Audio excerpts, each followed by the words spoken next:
gaming channel as well as the JCS here.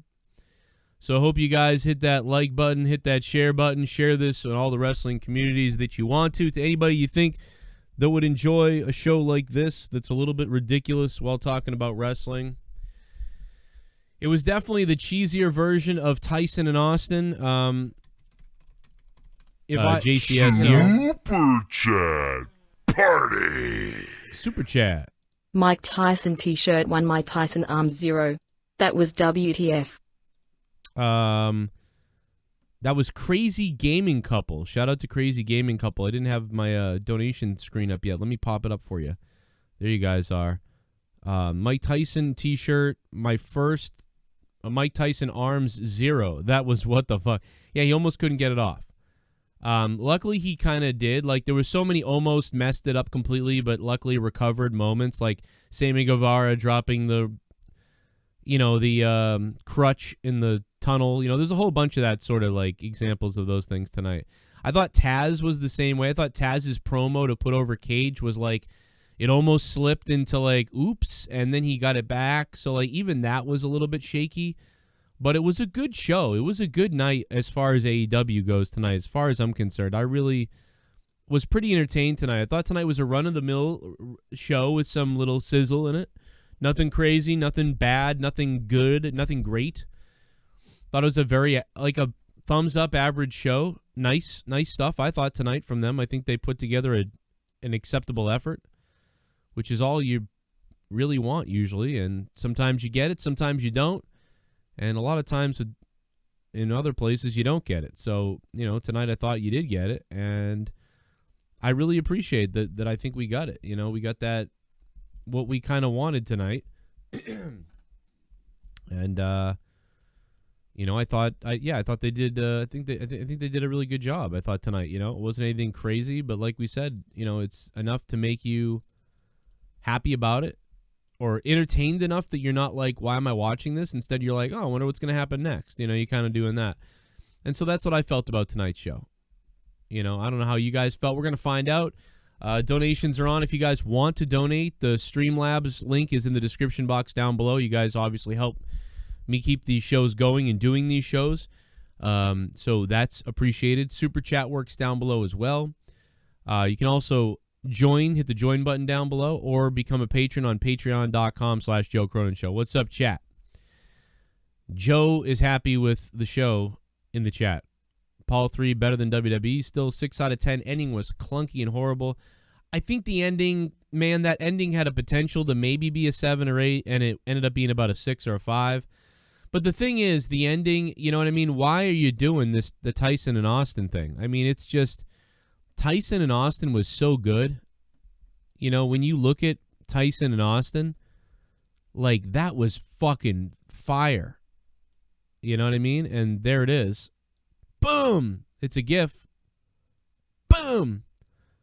Oh, you gonna talk to me? How about that? Boom! Like, this was, and look at the camera angle, too, on that. So good, this camera angle. Back when WWE actually could film something. You get a clear shot of all that, and then they cut after the shove. It was so good, man. That was so I think it is a little bit weird that whoever decided to do this was like, let's do Tyson and Austin from 98. I don't understand that. The 2010 thing with Chris Jericho was basically a recapture of Tyson punching Shawn Michaels in the face at WrestleMania 14. Tyson turned on Shawn Michaels at WrestleMania 14, and it was great. Mike Tyson turning on Jericho in 2010 was like lackluster because they tried to recapture that and it wasn't as good. And now they try to redo the Tyson and Austin thing from 98, and that didn't look quite good as well. So, I don't understand why they decided to redo that. I mean, maybe I would have had Tyson slap him in the face. That might have been good. I think Tyson should have looked better than he did. I thought he should have just, man, I don't know. Because Tyson is such a real badass. If he grabbed the mic and was like, let's find out, I'll fuck you up right now, motherfucker. I think they should have had Tyson on the mic and be like, Tyson, your line is, let's find out who the real man is right now. I'll fuck you up. That's the line. Or I'll beat the shit out of you. Imagine that if they had let Tyson at least pick up a mic.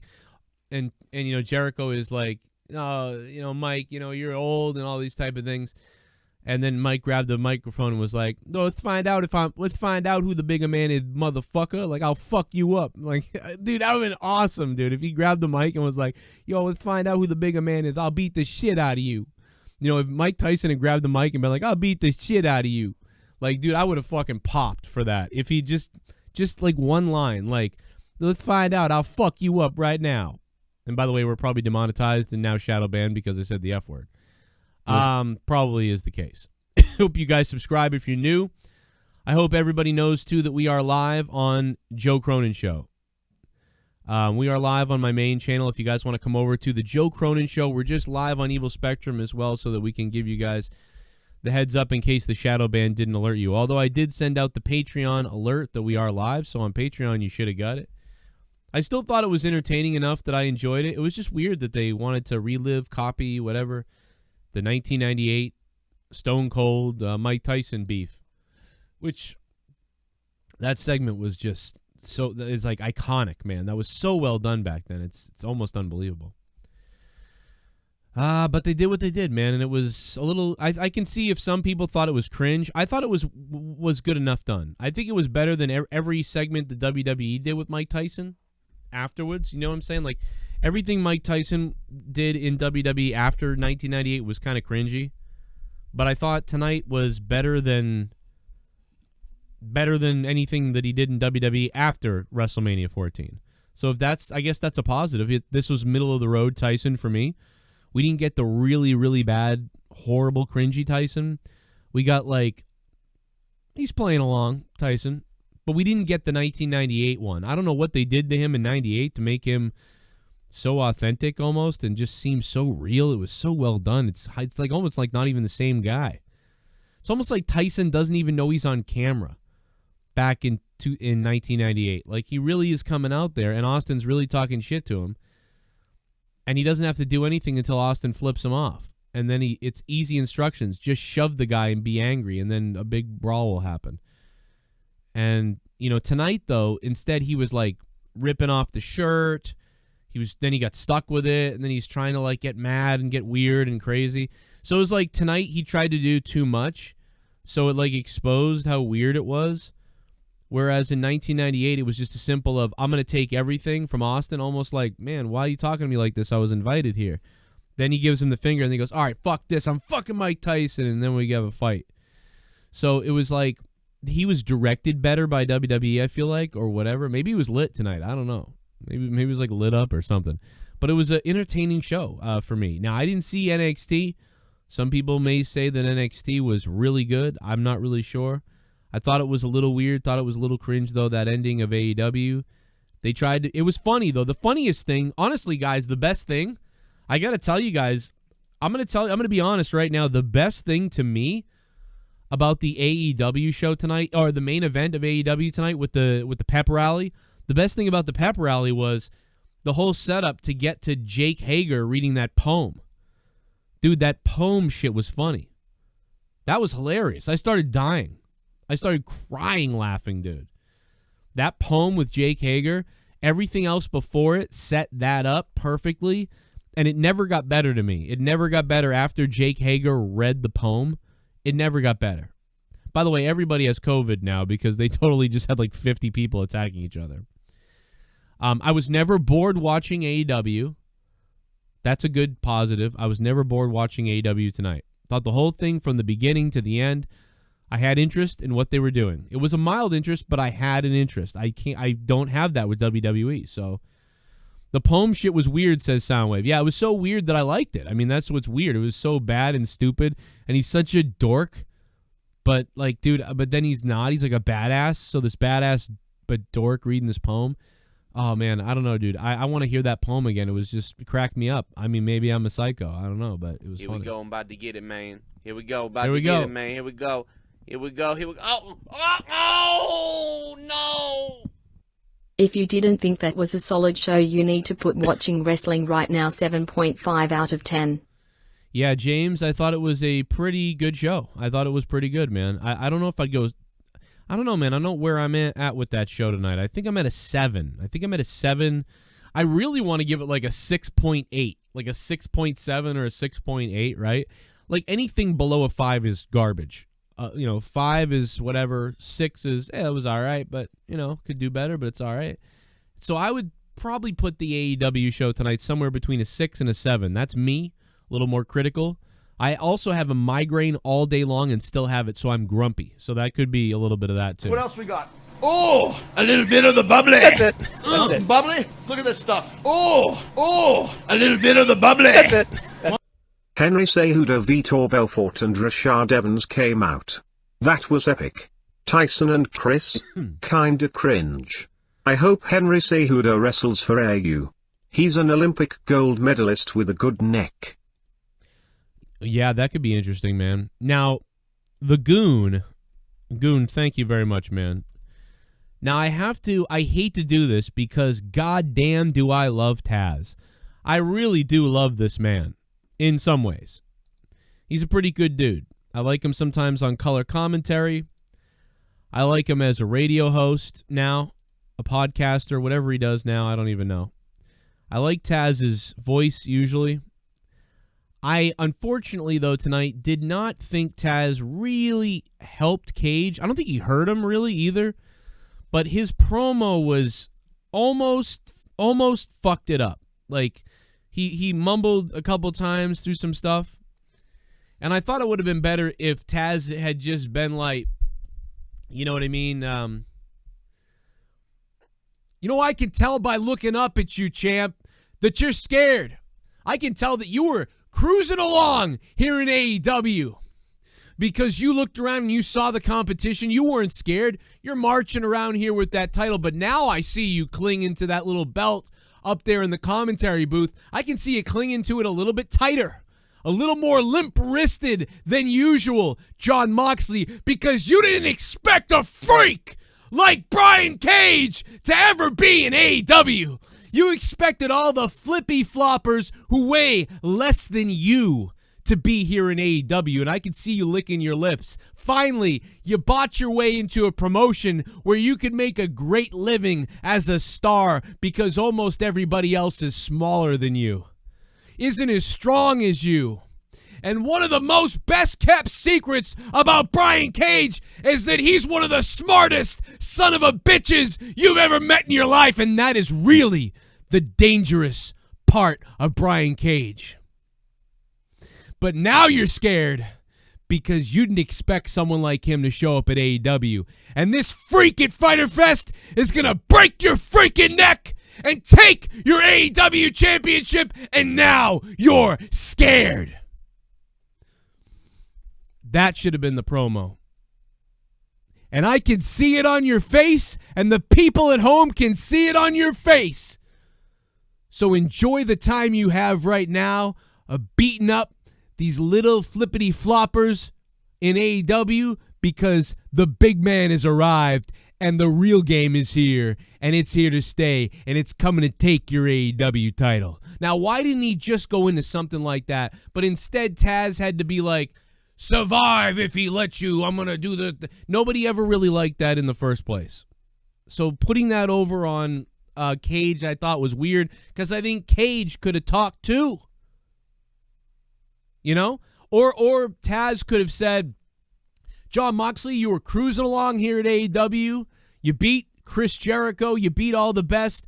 And you were so happy, and you didn't expect a guy like this to show up in AEW. Brian, tell him what you're going to do at Fyter Fest. And then Brian Cage could have taken the microphone, and Brian Cage could have been like, I'm going to break your freaking neck, and I'm going to take your title, John.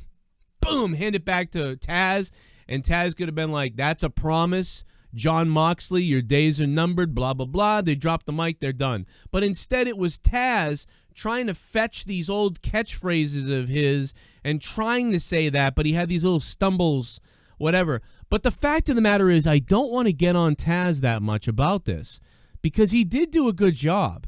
And he never stumbled to where it would have been really bad. And it was better than most things you see in WWE. But it was, he just made it. Like, if I had to give a thumbs up and a thumbs down to Taz for his promo and getting Cage over, I give Taz like you just got it. You just got it. Thank God you just got it. But it was close. But here's the problem. Just like with Jake Roberts and Lance Archer, Jake Roberts overshadows Lance Archer. And all I can think about is Jake Roberts. Whenever Lance Archer comes out there, I can't wait for Lance Archer to say something or do something. I think I love Jake Roberts. This guy's great.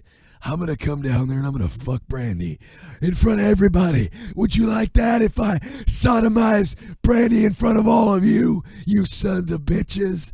Lance Archer's going to kill you. And you're just like, this guy's fucking crazy. I love Jake Roberts. You think that Jake Roberts is crazy and he's using Lance Archer and it's great. You don't think Lance Archer's amazing and Jake Roberts is with him. You think the other way. But with Taz and Brian Cage, you do think, hey, Brian Cage is epic. I hope Taz doesn't get in the way of that. That's what you think. So maybe soon Brian Cage could turn on Taz and beat the shit out of Taz. And Taz be like, I tried to help you and you're not listening to me, that type of thing. And Brian Cage is, I don't gonna listen to nobody, you old son of a bitch.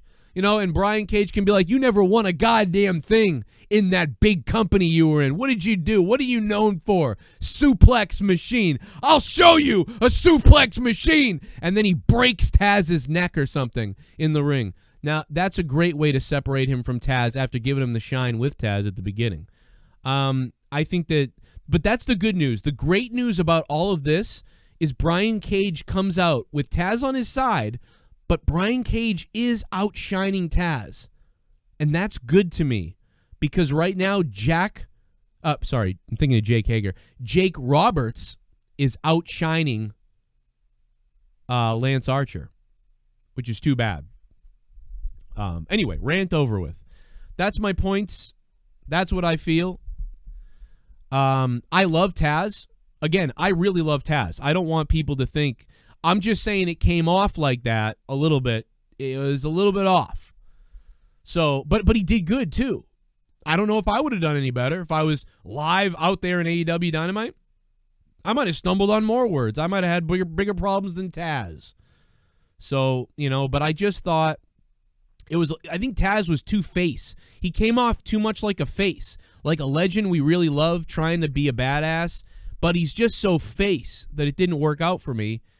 And I felt like, maybe I would I'd turn Brian Cage on Taz very quickly. Like a Jose Lothario, Shawn Michaels. Like if Shawn Michaels were to super kick Jose, I feel like Taz needs to be turned on by Brian Cage like soon. Like maybe Brian Cage, if he does end up losing, or maybe in a match, he's frustrated and he goes overboard, gets disqualified, then he does something horrible, and Taz is like, Brian, you can't do that though, man. I told you about how things you got to work, and you got to work, in the rules, or we're never gonna get a title shot again, or we're never gonna get this again, and then he just breaks Taz's arm or neck or whatever. Anyway, whatever. I made my point. You get what I'm saying. I am being a little overly critical or overly thinking this out. It was fine tonight. I thought it was fine. I thought Taz was a 6 out of 10 as the manager. I thought Brian Cage came off like an 8 out of 10. I thought he was great. Man, I didn't realize how much he beat up Darby Allin the other night. I don't know if I was blinking or like drinking something or like eating food while I was watching that match and I missed some of those shots. Good God, man. John Moxley said Jesus Christ a couple times. He wasn't kidding. This guy got just waffled off the ladder and everywhere.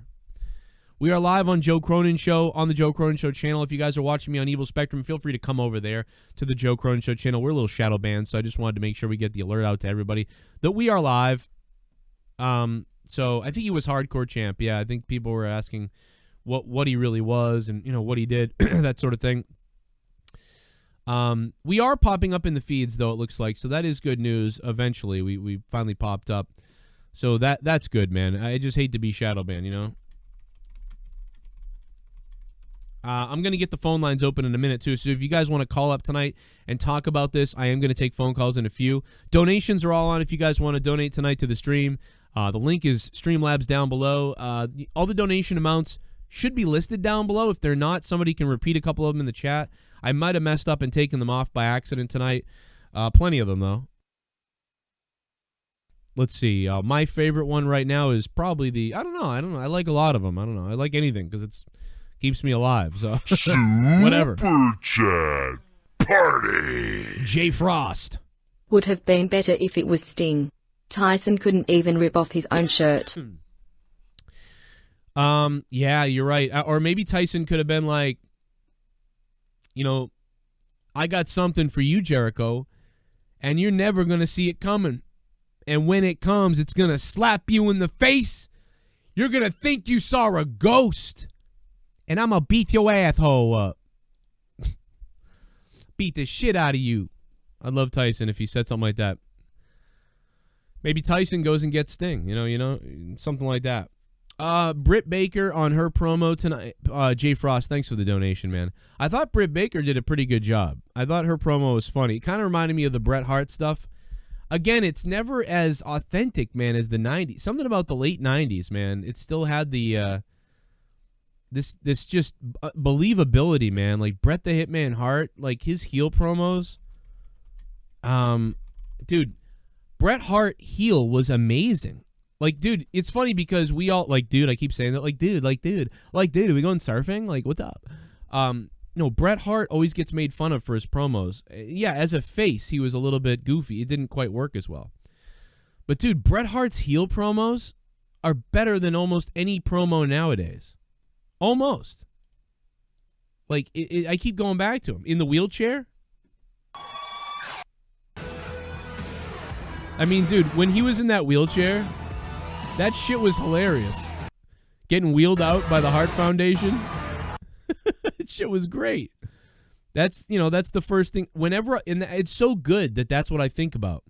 Now, Vince McMahon also did a great job in the wheelchair. I think Vince McMahon and Bret Hart in the wheelchair, he's just such an asshole. It's great.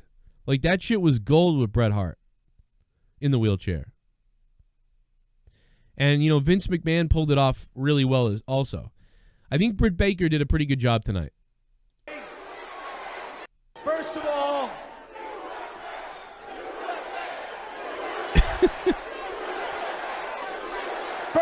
I just want to say thank you to all my fans around the world for their support. Because this American country sucks. Much for your heartfelt words. Is going to be here tonight. We got intercontinental gold. We got European gold. We even got gold in the Anvil's teeth.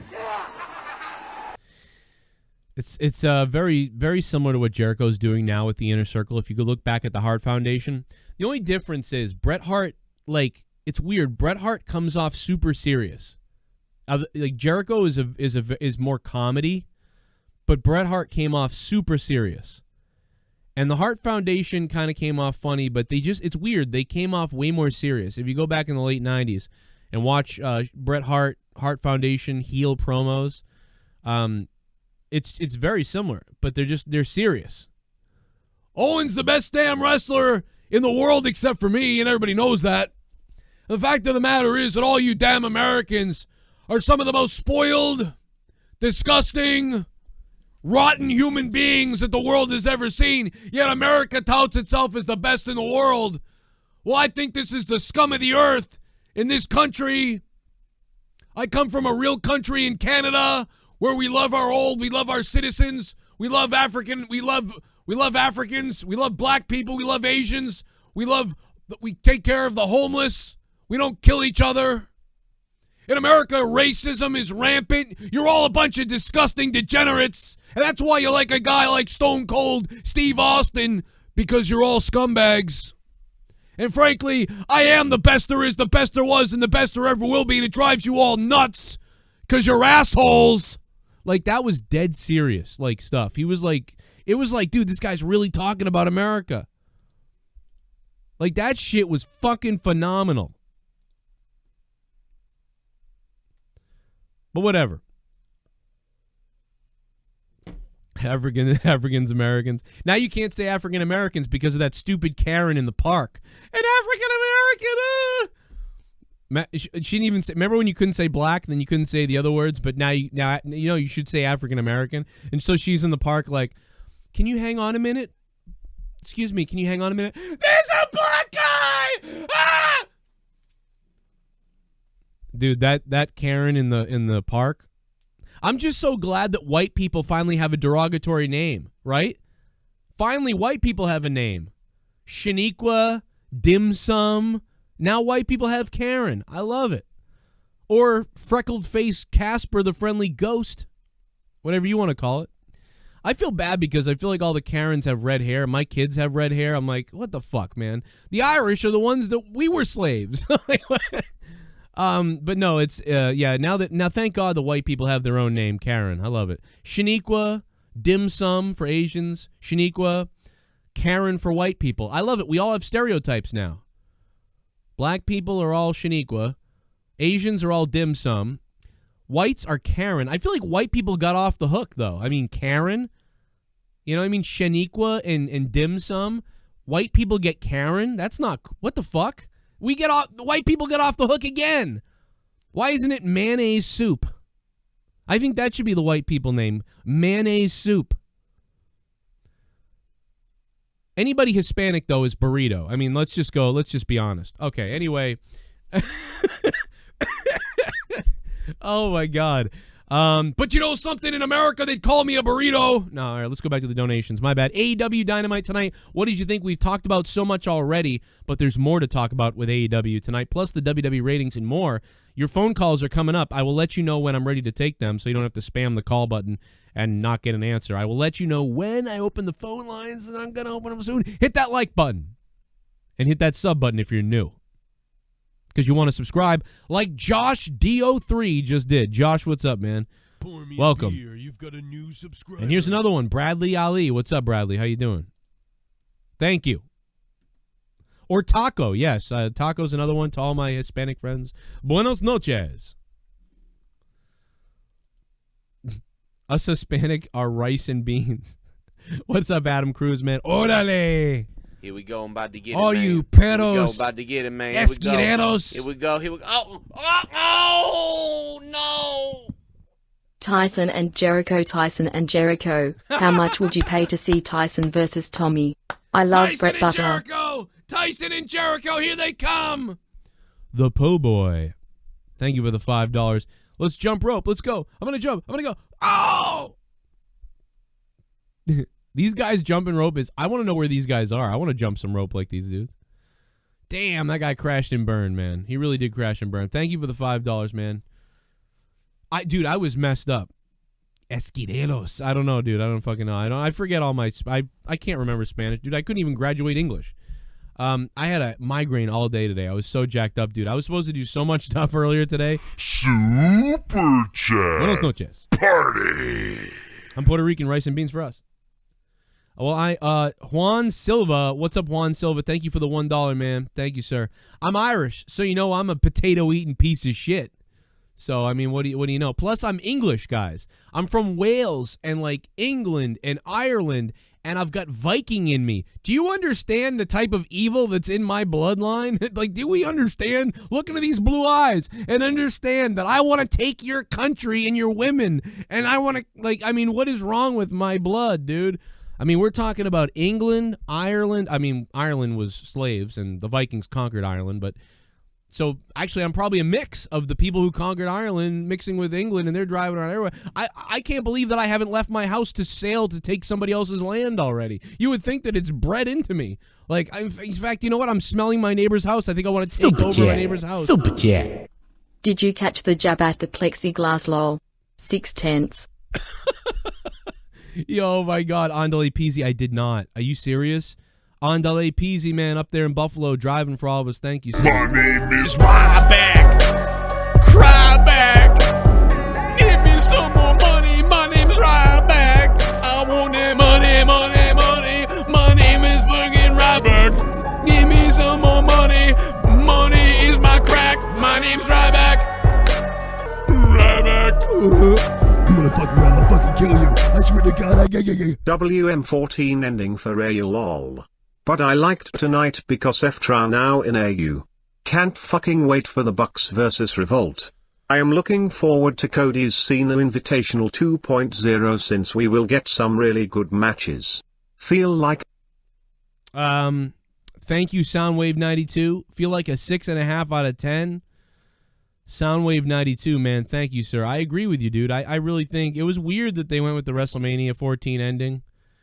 I mean, I'm surprised that they did it. It's a little cheap in a way. I don't know. They entertained me, though. But, you know, it's a little cheap. I don't understand that. What the fuck is going on? Why am I getting sent something? What the fuck is this? Somebody literally just snapped into my video feed and sent me something. I'm going to delete that guy. Let me see what's going on. What's up, wrestling fans on Corrupted Nation? I'm deleting you, you dickhead. Up wrestling is always on Joe Cronin show right now. It was weird. I don't know why he sent me that. Stop sending me that. Where was I? Oh, yes. So Soundwave92, thank you, sir. You are the largest donation of the stream so far, so we got to get Soundwave on here. And then we got to... Oh, Neil, man, I'm sorry about you and your wife, dude. That's horrific, dude. He's like, he's getting a divorce, and I guess there's no way to reconcile for them. And I don't know, man. You have a 1-year-old. That's just terrible, dude. I get it. Like, it's not. Oh boy, that sucks so bad. That's just such awful news, bro. I get it. Maybe something will change, but if it doesn't, you know, I've got a friend who's split from his girl too, and you know now he has a new wife, and they're like amazing, and they have 2 kids. So now he's got 1 kid with someone else and 2 kids with his wife that he's still with now. So you know, you never know if things will end up working out with some other way. But yeah, it really sucks, bro. Everybody, shout out to Neil in the chat. That's a rough time, dude. Everybody, people in the hospital, you know, all that sort of stuff. It sucks, dude. But try to stay calm and everything, and it'll, you know, it's gonna be rough. I've been there, man, with a girl who left me a long time ago, and I was like hyperventilating. That's where anxiety really kicks in, man. I thought I was gonna. It's like somebody died, dude. It's crazy. People have been filing for divorce since the pandemic. Yeah, that's been a little crazy with the pandemic, no doubt about it. Yeah. It's on her to reconcile. Yeah, man. I mean, listen, probably messed up. But, you know, Edge blocked JD. Look out for Edge. Did he block me? At least JD's taking the heat from all the wrestlers instead of me for once. For years, it was me taking the heat from the wrestlers. There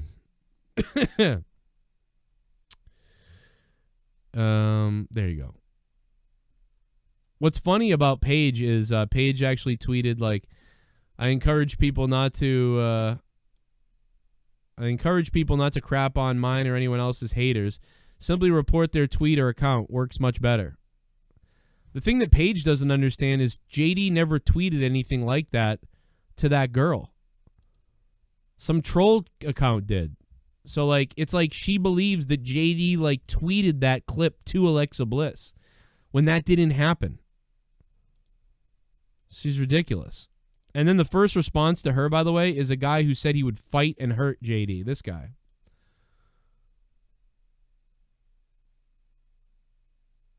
You know? Like, this guy actually threatened to beat up JD in person and physically assault him. Yet he's the first guy, like, retweeting her here. Twitter is a cesspool of disgusting people, pretty much. It just really is a garbage site with garbage people. You know? Just sad.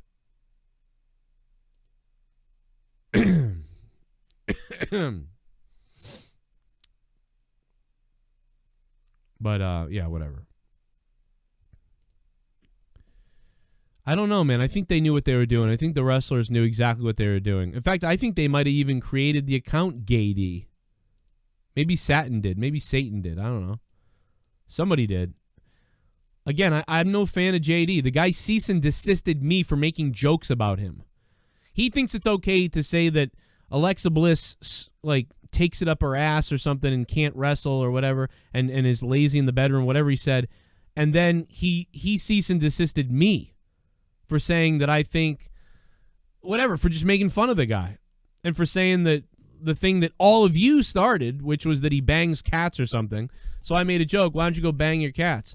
Well, he's saying she sucks in bed and sucks in the ring. What, they're both the same sort of thing. You know what I mean? I'm not even the one who started the cats thing. I'm just repeating what I've heard. So he sent a lawyer after me for slander or for whatever it is that he sent it after me for. Is he going to send one after Alexa and all the WWE wrestlers? So listen, I'm no JD fan. The people that were saying that I was some kind of cock smoker, it's like, dude, he's a hypocrite too. I think I'm not. I might be the only not hypocrite as far as I'm concerned. I came to his defense because it was the right thing to do. Now, I don't think what he says about Charlotte and all that stuff, and even some of you guys say it like, Charlotte's a whatever, about Charlotte looking mangled or whatever. I think that's weird to tweet out like, female body with like in quotations and all these things. Like, so you're assessing that she's a man, basically. So like JD keeps basically bringing up that Charlotte is probably actually a man. Like, but it's comedy, it's a joke. It's comedy. I get it. I think stuff's hilarious, but don't go cease and desist in me with a lawyer when it's okay for you to do it. It seems like everybody in the world is okay to do everything, but Joe Cronin isn't. Joe Cronin, I'm banned for life from Twitter for saying MTV hates white people. That's a joke. MTV hates white people, VPN banned until the end of time, but tweeting Charlotte that she's a guy and has lopsided tits or whatever, that's okay. The president's tweets, those are okay. Saying that you want to kill the president, Kathy Griffin, that's okay.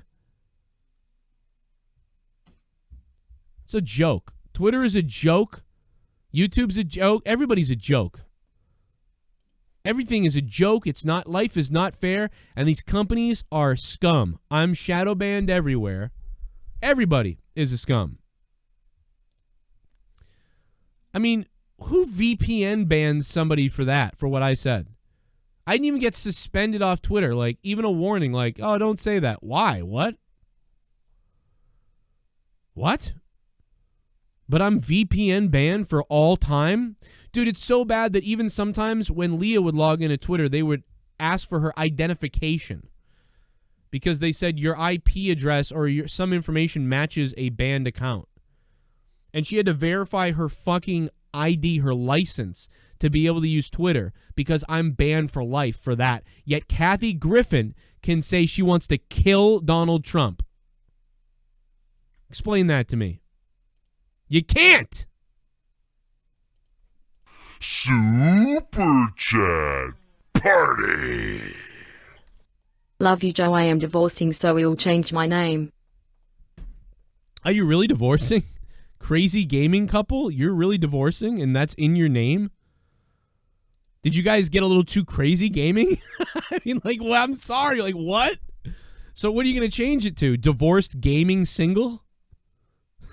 What the fuck? Are you serious? Thank you up in Canada. Oh, Canada, our home and native land, true patriot love in all thy sons' command. With glowing hearts we see thee rise, the true north strong and free. From far and wide, O Canada, we stand on guard for thee. God keep our land glorious and That Tyson Y2J was awkward and cringe. Hope all is well. Joe Crockett Cronin and Big Daddy Jake DeMarco show the Wrestle Daily N Botch Club pages. Also, if you can't play a WWE post, show the Cronin Nation you and Bear I put up before. Ooh, ladies and gentlemen, I am telling you right now, you guys know them. You know them well. You know that I've been subbed to them for a long time, since when they had 5,000 subs. But ladies and gentlemen, you got to do it. You got to do it. Botch Club and the Wrestle Daily on Instagram. And they got a TikTok too, by the way. If you guys want to laugh, these guys are great supporters of the Joe Cronin Show. They live near me. They're great dudes. And they've got so much good content up on Botch Club, dude. Look at this. On TikTok and on Instagram. 24,000 followers on Instagram. You got to all go over there and follow this. I mean, every few hours when they upload a new clip, this shit's hilarious. And I love it. And it's definitely something to follow in the Instagram. If you're not on Instagram. Follow the Wrestle Daily on Instagram as well. Follow their TikToks. Give them love. Give them support. Tell them Joe Cronin Show sent you. And there's even clips of me on here. There's clips of me on Botch Club. If you scroll down enough, you'll find the clips of me versus the Bear. So shout out to them. Botch Club on Instagram. Joe Cronin Show on Instagram if you want to follow me too. Plug myself while we're at it. So far tonight, one of the top donators is Soundwave92, dropping a $40 drop on the AEW review. Spread the love and spread your legs. Vicky Guerrero tonight. Looking pretty good, coming out as that cheerleader for the pep rally. I maybe she couldn't say excuse me. You know? Perdóname! Perdóname! I don't know. We've got a new Twitch follower. Hell yeah, take my pants off. Thanks for coming over to my gaming Twitch channel, Viper King, 1988. Were you born in 1988? I was born in 84, baby. Shout out to the 80s. Too sweet. Yo, man. Thicky Guerrero. Oh, a little bit of the bubbly. That's it. Want some bubbly? Look at this stuff. Oh, a little bit of the bubbly. That's it. Imagine complaining about Vitor and Cejudo and Tyson when you watch oily men touch and play with each other. Can't believe legends like Vitor and Rashad would go to a gay play area and watch half-naked men fuck. Oh, my God, what? Oh, my God. Go to a gay play area and watch half-naked. Well, you watch oily men. Isn't that what Ryback said about Pat Buck? Ryback said that Pat Buck would wrestle sweaty, oily old guys for money. That's what Ryback said about Pat Buck. It was quite shocking what Ryback said about Pat Buck, but yet not shocking. Then Ryback said he was going to get Pat Buck fired by WWE. It was very weird. Very strange. BlizzCon is canceled. Podcast. We're not going to do that. Oh, well. So when people would ask me to can we still going to get Ryback on? Can we please get Ryback on the show?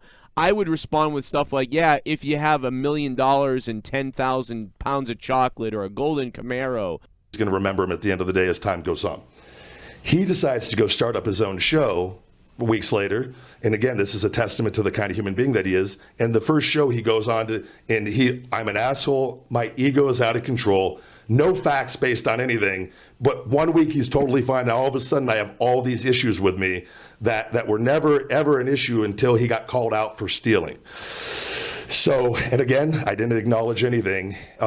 He'd been fronted, set $3,000 in ad money for the show for one of our sponsors that I gave him up front.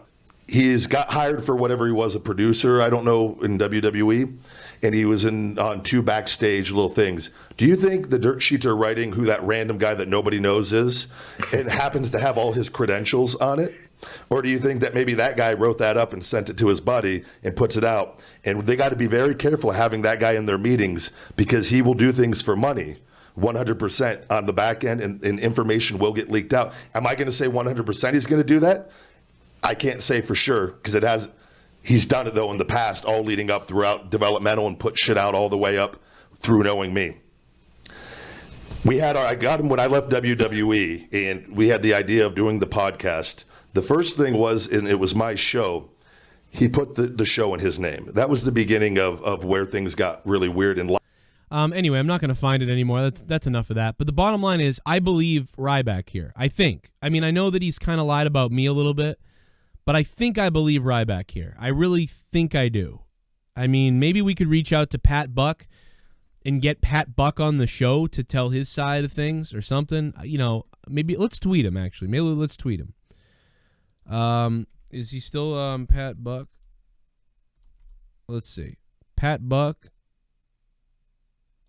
Is he still like the buck stops here or whatever on Twitter? Yeah, Buck never stops. That's what it is. Buck never stops. Hey, Pat, would you want to come on the show and address Ryback's comments or anything else? Thanks.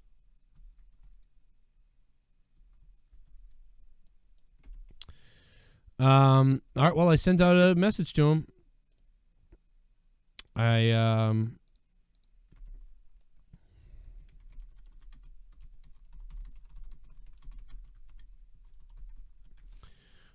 sent him a DM. I sent him a message. You guys can go retweet it, maybe. Be nice, and we'll get him on here, maybe. Let me retweet the message I sent to him. I retweeted it. So we'll try to get Pat Buck on to ask him about what Ryback said, to rebuttal some of the comments that Ryback said about him being a thief and everything else like that. I don't know. I don't know who to believe. I'll be honest, I don't know. I don't know who to believe, Pat or Ryback. I don't know. But I do know Ryback said he was going to get him fired and stuff like that. So I don't know who's right or wrong. You know, I'm not sure. I would love to. I tried to get Ryback a million times to explain his case. But he thinks coming on gives me this big boost or something. And it's like, I mean, I've had Jim Ross on the show. Who cares? 201, hello. Yo, what's up, Joe? What's going on, man? Yeah, what's going on, man? Hey, listen, I think you made your point about JD from NY, but I think he should run for president. I don't give a shit what anybody says. He should definitely run for president. Like, he has to make the best videos of all time. Yes, that Alexa Bliss line was, out of control, but listen, he's made fun of other blondes, like, and all of a sudden you chose around this time to complain. Like, I don't get it. Yeah, it's an attack. It's a coordinated attack on him, or they all misunderstood completely whose Twitter account that really was. It's one of the two. But then they tweeted at his real Twitter account. So to me, it's a coordinated attack on him. Mm-hmm. That's why I stuck. That's why I stuck up for him, man, because I see what's going on. And listen, it's not that he doesn't deserve it. It's actually that, like, if he was just being yelled at on Twitter, I wouldn't care. But it's the fact that they were all standing on the Japanese girl's grave while doing it. Like, somebody just committed suicide and you think this is okay? What do you mean does he think it's okay? He did it 2 months ago. So that has nothing to do with this. So when you tweet him, hey, JD, ever heard of the girl that just killed herself? Think about it. Stop bullying. Well, hey, Rebel, did you ever hear that JD's been getting death threats all day long and tweeted at? Ever heard of that's what the girl killed herself over? It's the same thing. You're actually doing it, you idiot. So these people are all stupid. That's what I'm mad about. I'm not mad that Alexa Bliss stood up for herself and said, F that guy. I'm mad that they all want to pretend to be anti-bully and anti-this and bully this and cyberbully that. They're the ones creating the cyberbullying right now. So they're hypocrites and liars, and that's what I'm mad at. Yeah. But well, what I'm mad at is, what I'm really mad at is like every time JD says something, the people get upset. They're mad at Braun Strowman, and everyone else is just mad at him because he knows wrestling for 30 years as a wrestling fan, because he knows how to get deep within the wrestling reviews and the shows, and they don't like his opinions. That's the main thing they're mad about. Yeah, they're mad. Yeah, they know who he is. And the fact that Braun Strowman actually called them out, saying that he doesn't know nothing about wrestling. How about Braun Strowman should stand up to Vince and tell him that the Universal title should be more meaningful? And by the way, this is Thomas Fleming calling from Jersey City. So I would love to have a talk with Vince McMahon and tell him that myself. Because when you're in WWE, the championships don't mean shit. The titles are dead, man. The titles are dead, bro. Hey, listen, I'd love to have a conversation with Vince McMahon, too. Wouldn't you? Wouldn't we all love to hear a rant from, wouldn't we all love to be heard by Vince McMahon? Thank you for the call, man. In New Jersey, the Garden State, I call it the Smokestack State or the Toll Booth State, but hey, man, I get it. A lot of gardens in the windows. The WWE titles are so meaningless right now that they need to fix that. They sincerely need to fix the titles in WWE. It's a mess. Did I say AEW? I meant WWE. Pour me a beer. You've got a new subscriber. Manny Palancito. Thank you very much for subbing to the channel. Much appreciated, Manny. Let's go to the unknown phone call. It's always fun. Unknown, hello. Hey, what's up, Joe? What's up, man? Yeah, chilling. I could talk about wrestling, but since you got on this little JD rant, I will say this. I hear everything that you're saying about why you kind of defended him. But what I will say is this. When you spend so much time saying such horrible stuff about people and doing, all kind of crazy stuff, I was really done with him after the stuff he said to Jake. Like, really, yeah. at the end of the day, if he never did anything except for what he was saying about Jake, I'd be like, yo, you're a piece of trash. And in real life, you don't get to sit places and say those kind of things about people, because in real life, like where I come from, you say something like that, you're going to get seen. Yeah, dude, people are going to... You're going to get caught coming out your house. You're going to get caught going to work or whatever. And, you have to admit, a lot of these people get real comfortable because they're sitting, behind a camera or typing behind keys. I know what you're saying. I totally know what you're saying, because when I lived near Boston, like if you said, you had the shit kicked out of you somewhere. But yeah, I guess it's hard. I guess I'm different, man, where like I can separate the reality versus, you know what I mean? I didn't have him coming at me. I mean, he said stuff about me that were lies, and I didn't care. Like, he said that I didn't pay my car payments or something and that I was a loser. And it's like, listen, I don't think I need to punch him in the face. All I need to do is say, hey, listen, bro, I was doing wrestling before you. You were doing Call of Duty and you failed at it, so you went to wrestling. I was going live way before he ever could. All these things. Yeah. So, like, it doesn't bother me. Like, you lied about car payments. JD literally lied about his own story to Chris Van Vliet. On Chris Van Vliet's thing, he's like, oh, I loved wrestling, whatever. Dude, if everybody can go look up the video where I bring up Kenny Omega and Wrestle Kingdom, and he goes, bro, I don't even know about that. I don't watch that stuff. I don't know what you're talking about. Now, all of a sudden, he's the biggest fan of all this stuff. He never was a commentator. I brought him up on stage. He did his first commentary with me. Like, so I did everything, and then JD followed it. Now, he's gotten bigger. Good for him. So, but all these things he says about me, like when he said I don't make my car payments or whatever, and that he has a real job, it's like, dude, you're just fucking making shit up. So, like, I know that. And here's my point. I'm sitting there like, it's the same thing when it's not YouTube. When it's, like, say, a regular sports show, like First Take or, like, whatever, that Skip and Shannon show or whatever. And sometimes you'll get a guy like Terrell Owens or even LeBron that has issues with some of these dudes, because just like, and whether it's those TV shows or the new version of that, which is, you guys having like YouTube platforms or whatever, dudes still have to understand, like, if you're going to portray yourself as some type of professional, even if it's not an actual TV station or a radio station, people are legit on YouTube. Let's face it, that's the new TV medium pretty much.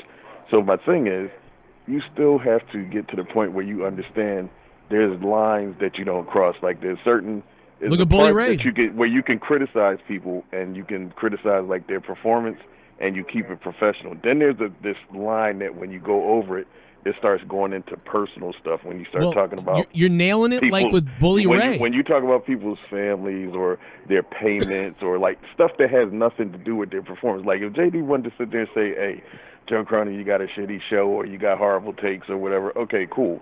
If you're getting into all kind of stuff about payments and this and that, and then whatever he said about Jake, if he wanted to just say, "Hey Jake, your takes are horrible on wrestling, you suck," or whatever, but when the stuff that he started saying was like so disgusting, and it's cool. I give you props and I give Jake props for just kind of joking it off and making having sound bites out of it and all this, but I'm telling you, where I'm from, that dude would have got his head split. It would be no conversation, because what happens is, and without fail, ever since I've been a kid, when you have dudes or even a girl that does stuff like that, the longer they're allowed to get away with it, the bolder they get. And the only time when they calm down is when somebody pops them in the back of their head one time, and then they're like, you know what? I'm sorry. I shouldn't have done that. I'm going to do better in the future. Well, dude, it's like when Bully Ray did that to me. Remember, Bully Ray did it to me? I was talking shit about Bully Ray, and then when I saw him in person, I was like, hey, Bully, do you need a water? And he was like, get the fuck away from me. I'll fuck you up. And I'm like, what the fuck? And the guy scared the fuck out of me, and I was like, oh, shit. And, dude, I apologized to him, and I calmed down for a little bit because I was being a piece of shit, but I was joking. You know what I mean? And he didn't understand that. And I'm a weasel. I'm a bit of a weasel. You know what I mean? I'm like JD. I'm not any different than JD. What you're saying about him, I'm the same way. I talk shit too because I separate it differently. So I get what you're saying though. You can get. I know if I go to a wrestling show, there's going to be some wrestlers there that I've said stuff about, and they may decide to hurt me. Can I say this to you? This is honest to goodness. Like, I don't watch a lot of JD stuff like from back in the day or whatever because it gets to be too negative. I can watch your review. I can watch stuff because at the end of the day, when you're doing comedy, to me, it feels more like comedy. It's almost like you want to laugh while you're doing it. That dude, the way he delivers it, if it's supposed to be comedy, it's not working because it comes off so salacious, and the stuff that he says is like really. Like I said, it's over that line. Like he's really angry at somebody. Yeah, I get it. Like he really is mad. And the thing is, the only time when I saw him, and this is because one of my friends actually sent me a snippet of the interview that you referenced, the Van Vliet one. Yeah. I was like, who is this dude talking? Because he was sitting there acting like he had common sense and, wasn't acting all crazy or whatever. And what I realized was, I've been hearing this since I was a little kid. It's like, yo, you know who gets the win sometimes? The guy that makes the fart noises, the one that acts like a jackass, the one that says all the most ridiculous stuff. Sometimes they end up. That's how we got the president we got. That's how we. It's like you go around and make up nicknames for everybody. Do this, do that, and this dude, if he's being successful by basically not just critiquing stuff but being extra over the top and whatever. I don't think he was all of a sudden going to change his views, but it works. It was one of those things where he even had to come out and apologize about what he said, because at the end of the day, it doesn't make a difference who's attacking him. How do you justify sitting there talking about, who's taking it up the ass and how somebody is in bed? What does that have to do with their wrestling performance? You can say somebody sucks. The rest of that stuff is just ridiculous. Well, see, I think he's kidding completely. I think But the weird thing is his jokes, a lot of time, I think that was a complete joke. But I think the problem is his jokes a lot of times are like, it's weird, like demeaning women is always the joke. Like, she looks like a man, her mangled tits, her mangled face. And it's like, what the fuck? Like, I get it. Like, but he is kidding. But it's just he targets that a lot. But anyway, man, I'm going to let you go. Thank you. I think we spent way too much time about him. I mean, I don't want this to be some bash on him. That's so stupid. Like, I don't want to talk about that anymore. But I get your points. But I also don't want to, like, have, I don't want to spend all week talking about, I couldn't care, you know what I mean? I've been doing this a long time, and I go off on rants. I say horrible things myself. I do crazy shit here. It works. I love doing it. I love doing comedy. I love being extra angry. If I'm mad, I'm fucking going to say shit about people. I'm going to say crazy shit. Doesn't mean it really believe it. We're just having fun, and that's what I think, man, and, that's about it. I'm not going to criticize what he can. I don't think I don't have a problem with what he does. Let me just say it. I don't like some of the contradictions, things he's done to me, but I don't have a problem with anybody does. There's nobody out there. The biggest problem I have is with Sean's View, who fucking clickbaits titles and like lies about the title. CM Punk returns to WWE instead of will CM Punk return. He writes it like he did return and then shows a picture of him. It's like clickbait is good. We all have to clickbait now. That's what YouTube wants. So we clickbait. Great. That's not just clickbait. That's like full-blown lying. Like, CM Punk returns. No, he didn't. So, bullshit. I'd have a bigger problem with that type of stuff than anything else anybody else has done. Sticks and stones may break my bones, but your words can never hurt me. Talk about my unconnecting beard, my fucking pasty face, that I'm starting to look like a goddamn rounded face pumpkin or something. Who I don't care. I don't. Oh my God, cyberbullying, dude. No, I don't care. I'm not a pussy like all these people now. Roman Reigns, you're my man. I wanna see you naked and give me that Superman punch in my rectum. Give me that Superman punch in my rectum. I don't care if your whole fist goes up my asshole. Roman Reigns, Roman Reigns.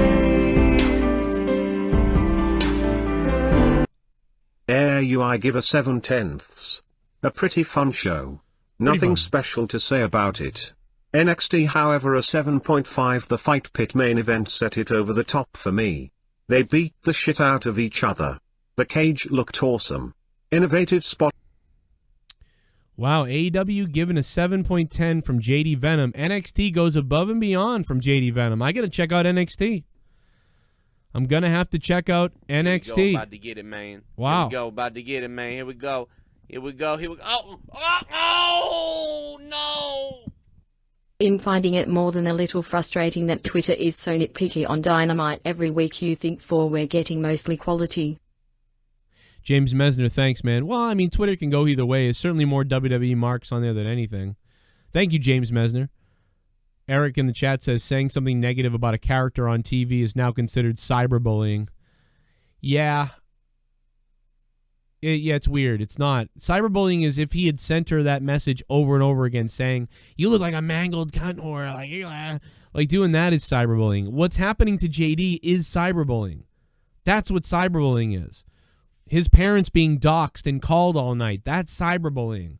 What he did is just a stupid comment. A little bit of the bubbly. That's it. Want some bubbly? Look at this stuff. A little bit of the bubbly. That's it.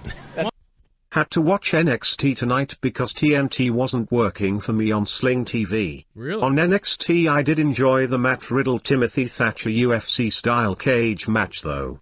Thatcher got put over and beat Riddle by submission. Oh, goddamn spoilers!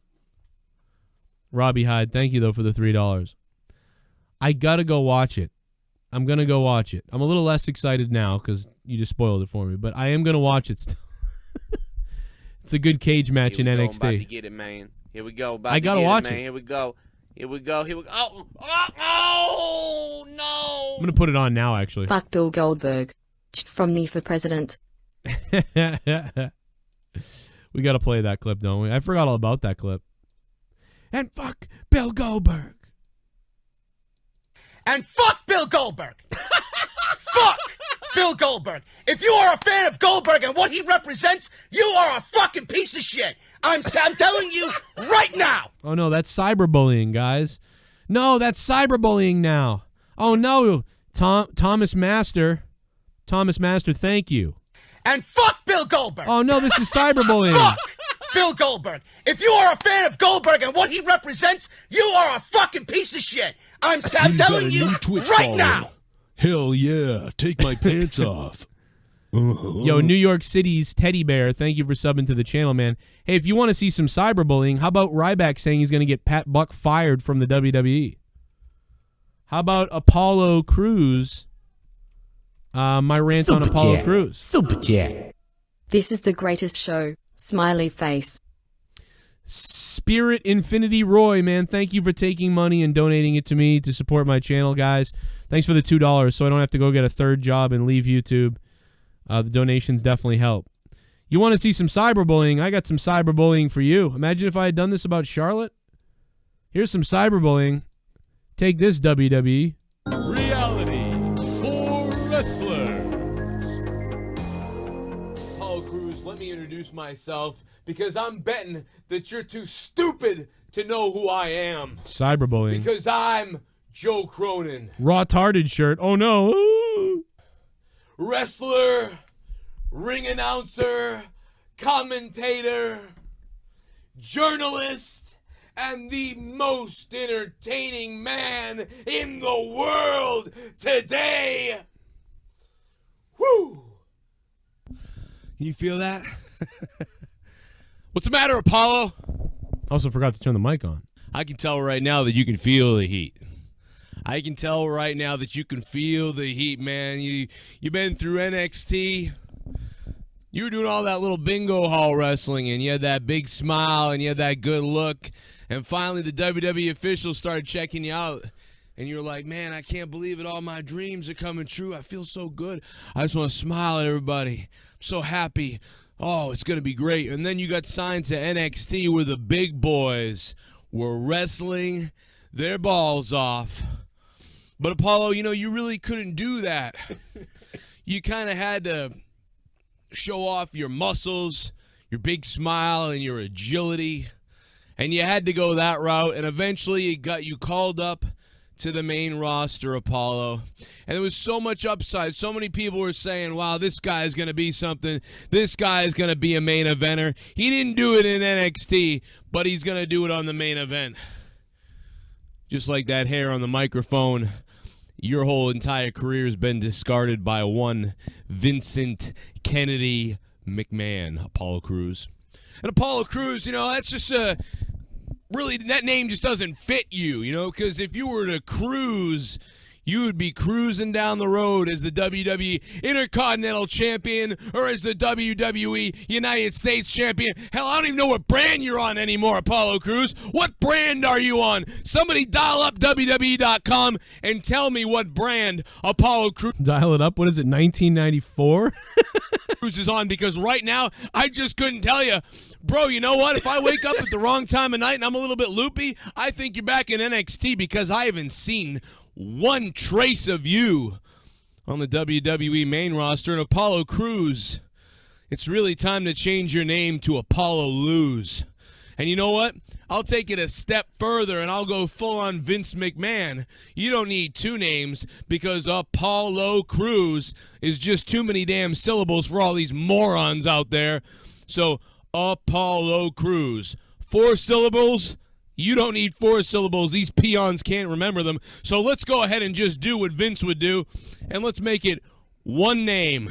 Apollo Lose. Yeah, we're just going to call you Lose from now on. So every time you come down to the ring, here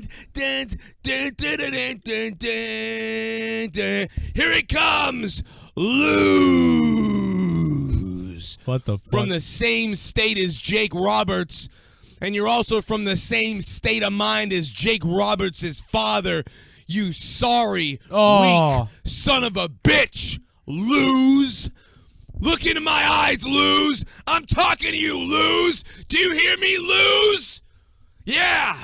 Maybe next time you want to go and play with the big boys, you need to do a little bit of research on the man that runs the entire brand. And that's Vincent McMahon. And, if you had known what to do, you would have kept your eyes on the New Day. On the New Day. And you would have shucked and you would have jived. And you would have been Vincent McMahon's Little Richard. And maybe you would have got somewhere. Now that's fucking whoops. Apollo won. Apollo finally won, though. The other day, he captures the United States Championship. Unbelievable. From Apollo Crews. He did it. He did it, though. Despite that, despite all that, he did it, man. He did it. What else we got? Oh, amazing. A little bit of the bubbly. That's it. That's Want it. some bubbly? Look at this stuff. Oh, a little bit of the bubbly. That's it. I'm sorry, Neil, that big black cock ruined your marriage. Maybe you need to blow your load in some chocolate pussy and make all your babies. Yeah. Oh my God, Neil. Yeah, your wife's with him. And fuck Bill Goldberg. Fuck Bill Goldberg. If you are a fan of Goldberg and what he represents, you are a fucking piece of shit. I'm telling you right now. Man, he didn't used to be like that. I think he saw my rant. Oh, a little bit of the bubbly. That's it. That's Want it. some bubbly? Look at this stuff. Oh, a little bit of the bubbly. That's it. I wonder how Jericho will milk the Tyson stuff like he did with Drink It In Man, the List, the Bubbly, the Ticketler Champion, the Hounds, the Bubbly Bunch, and the Cone. This has gold all over it. It is. It does have a lot of gold all over it, Robbie Hyde. Robbie, thank you, man. I don't know, man. I don't know what he's going to do here, what he's going to do next. Mike Tyson assaulted me. I don't know. I don't know, man. Mike Tyson assaulted me, maybe. Robbie Hyde, thank you, man. Top donation. Still from Soundwave. Party. Yes, sir. When is MJF going to get a huge push? He will be the next Ric Flair. No one in wrestling is better on the mic. Yeah, that's true. When is MJF going to get a huge push? I mean, I think he's getting it. People are talking about, all these things on the mic. MJF to me is like, kind of like in the $1 Million Man realm of things right now with his heel promos. I think he's killing it. And I think he could be up there with some of those other people like Ric Flair and stuff people were saying earlier. But right now, he's kind of like that $1 Million Man heel. I like that spot for him, though, in AEW right now. I mean, that's the way I feel about it right now. We'll see.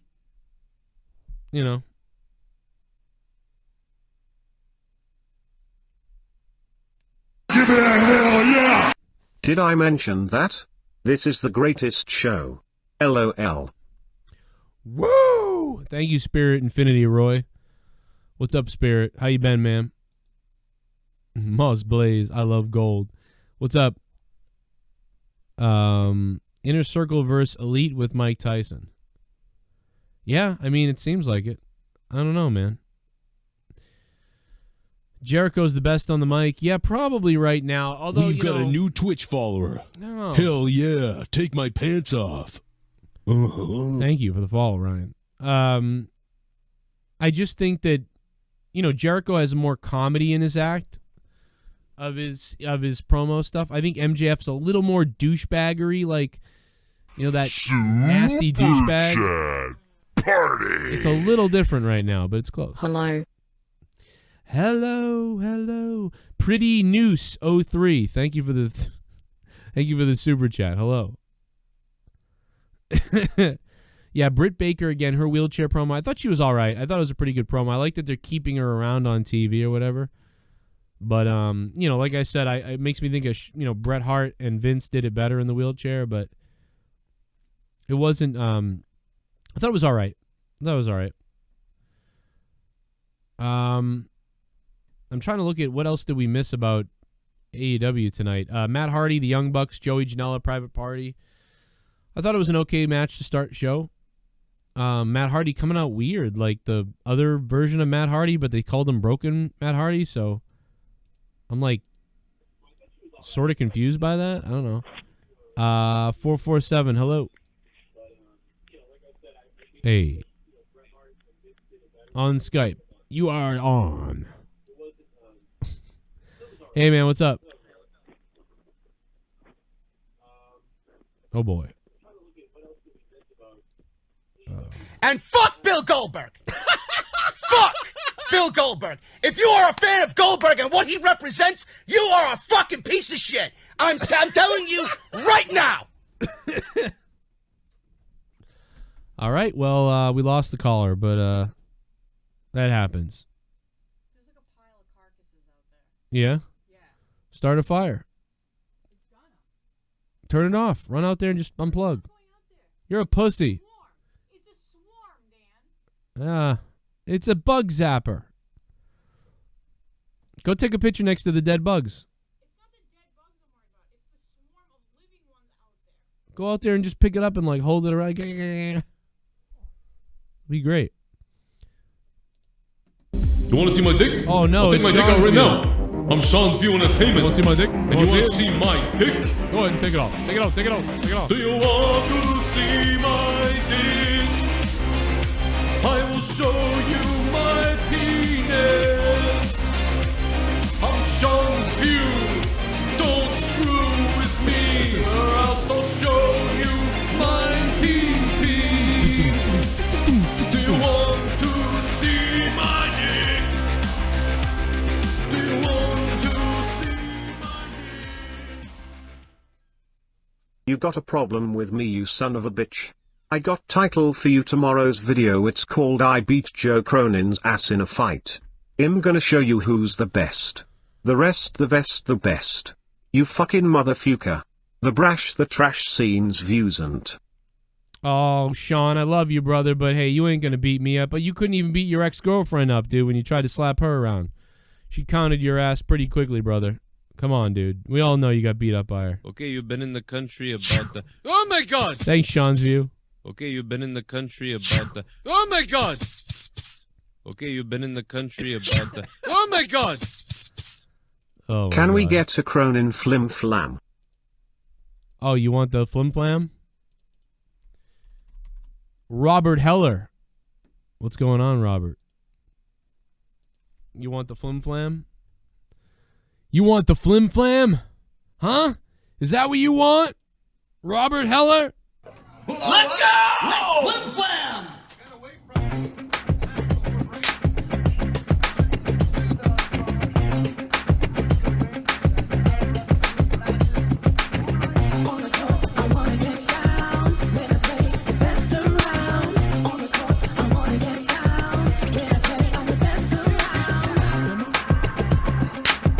Oh my God, Leah! I found toilet paper! Holy shit! Holy, I found toilet paper! It was under all the boxes! Leah! Oh my God, I dropped the toilet paper!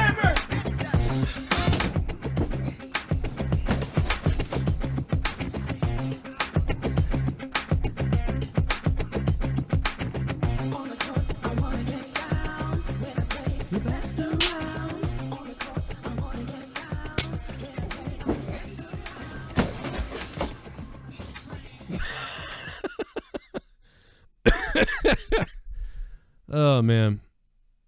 The flim flam flopped quickly. Yeah, it's true. I think my flim flam didn't. I don't think mine flopped. I think mine did just fine.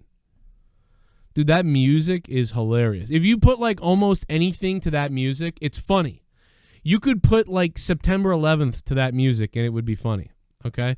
You could put like Rodney King to that music, it's funny. You could put like pushing down like an old lady to that music. It would be funny. You could put like SJW's crying at a Antifa rally to that video. It'd be funny. You could put like, you could just put anything to that music. Like, I'm pretty sure you could, like, a stadium shooting would be funny to that music. I mean, it's just hilarious. Just hilarious music. I don't know where they got it from, but goddamn is that music funny. Wanna get down on the fucking best around. I've been playing a lot of that, mostly Diablo, but I did hop on to Minecraft Dungeons, and I like it. It's obviously a Diablo type of game. It's very simple compared to Diablo, I think, although I don't know all the deal about it yet, but yeah, I've been playing a lot of that while waiting for the new Diablo season. No doubt about it, Paul. What else we What's got? up? Oh, a little bit of the bubbly. That's it. A little bit of that Want some bubbly. Look at this stuff. Oh, a little bit of the bubbly. That's it. If the lights go, just ask Cruz to open his mouths and his big white horse teeth will light the way, cause all I see is teeth, you blue black liar. Oh my god. Oh my god. God damn it. And fuck Bill Goldberg! Fuck Bill Goldberg! If you are a fan of Goldberg and what he represents, you are a fucking piece of shit! I'm telling you right now! Right now. What else we got? Oh, a little bit of the bubbly. That's it. Want some bubbly? Look at this stuff. Oh, a little bit of the bubbly. That's it. ADTR in the chat. What's up, ADTR? Emoji King. Thanks for the $3, Emoji King. What's up, Emoji King? No emojis that time, though. The irony of that is hilarious.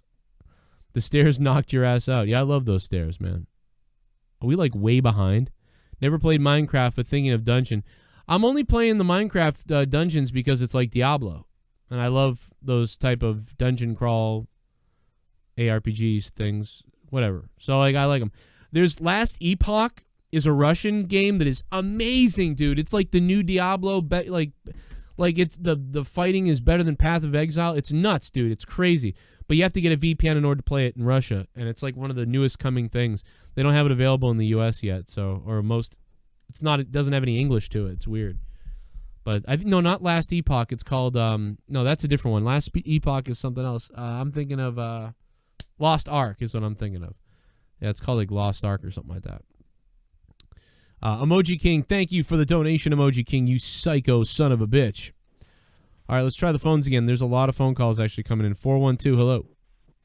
Hey, Joe, how's it going? Hey, it's Paul 3 here. I just wanted to comment on the show tonight, AEW. You know, it started off really strong. Their new intro included some stuff from the Stadium Stampede, which was pretty fucking cool. And if you notice, they had that shot of Dustin bleeding. It's kind of like the shot of Austin when he was in the sharpshooter. Yeah, They had that shot in there. Pretty cool. But was that all out? I don't remember. Was that Double or Nothing or All In or All Out rather? I can't remember. Do you remember where it was from? No, I don't really remember which show it was exactly. I just got the reference.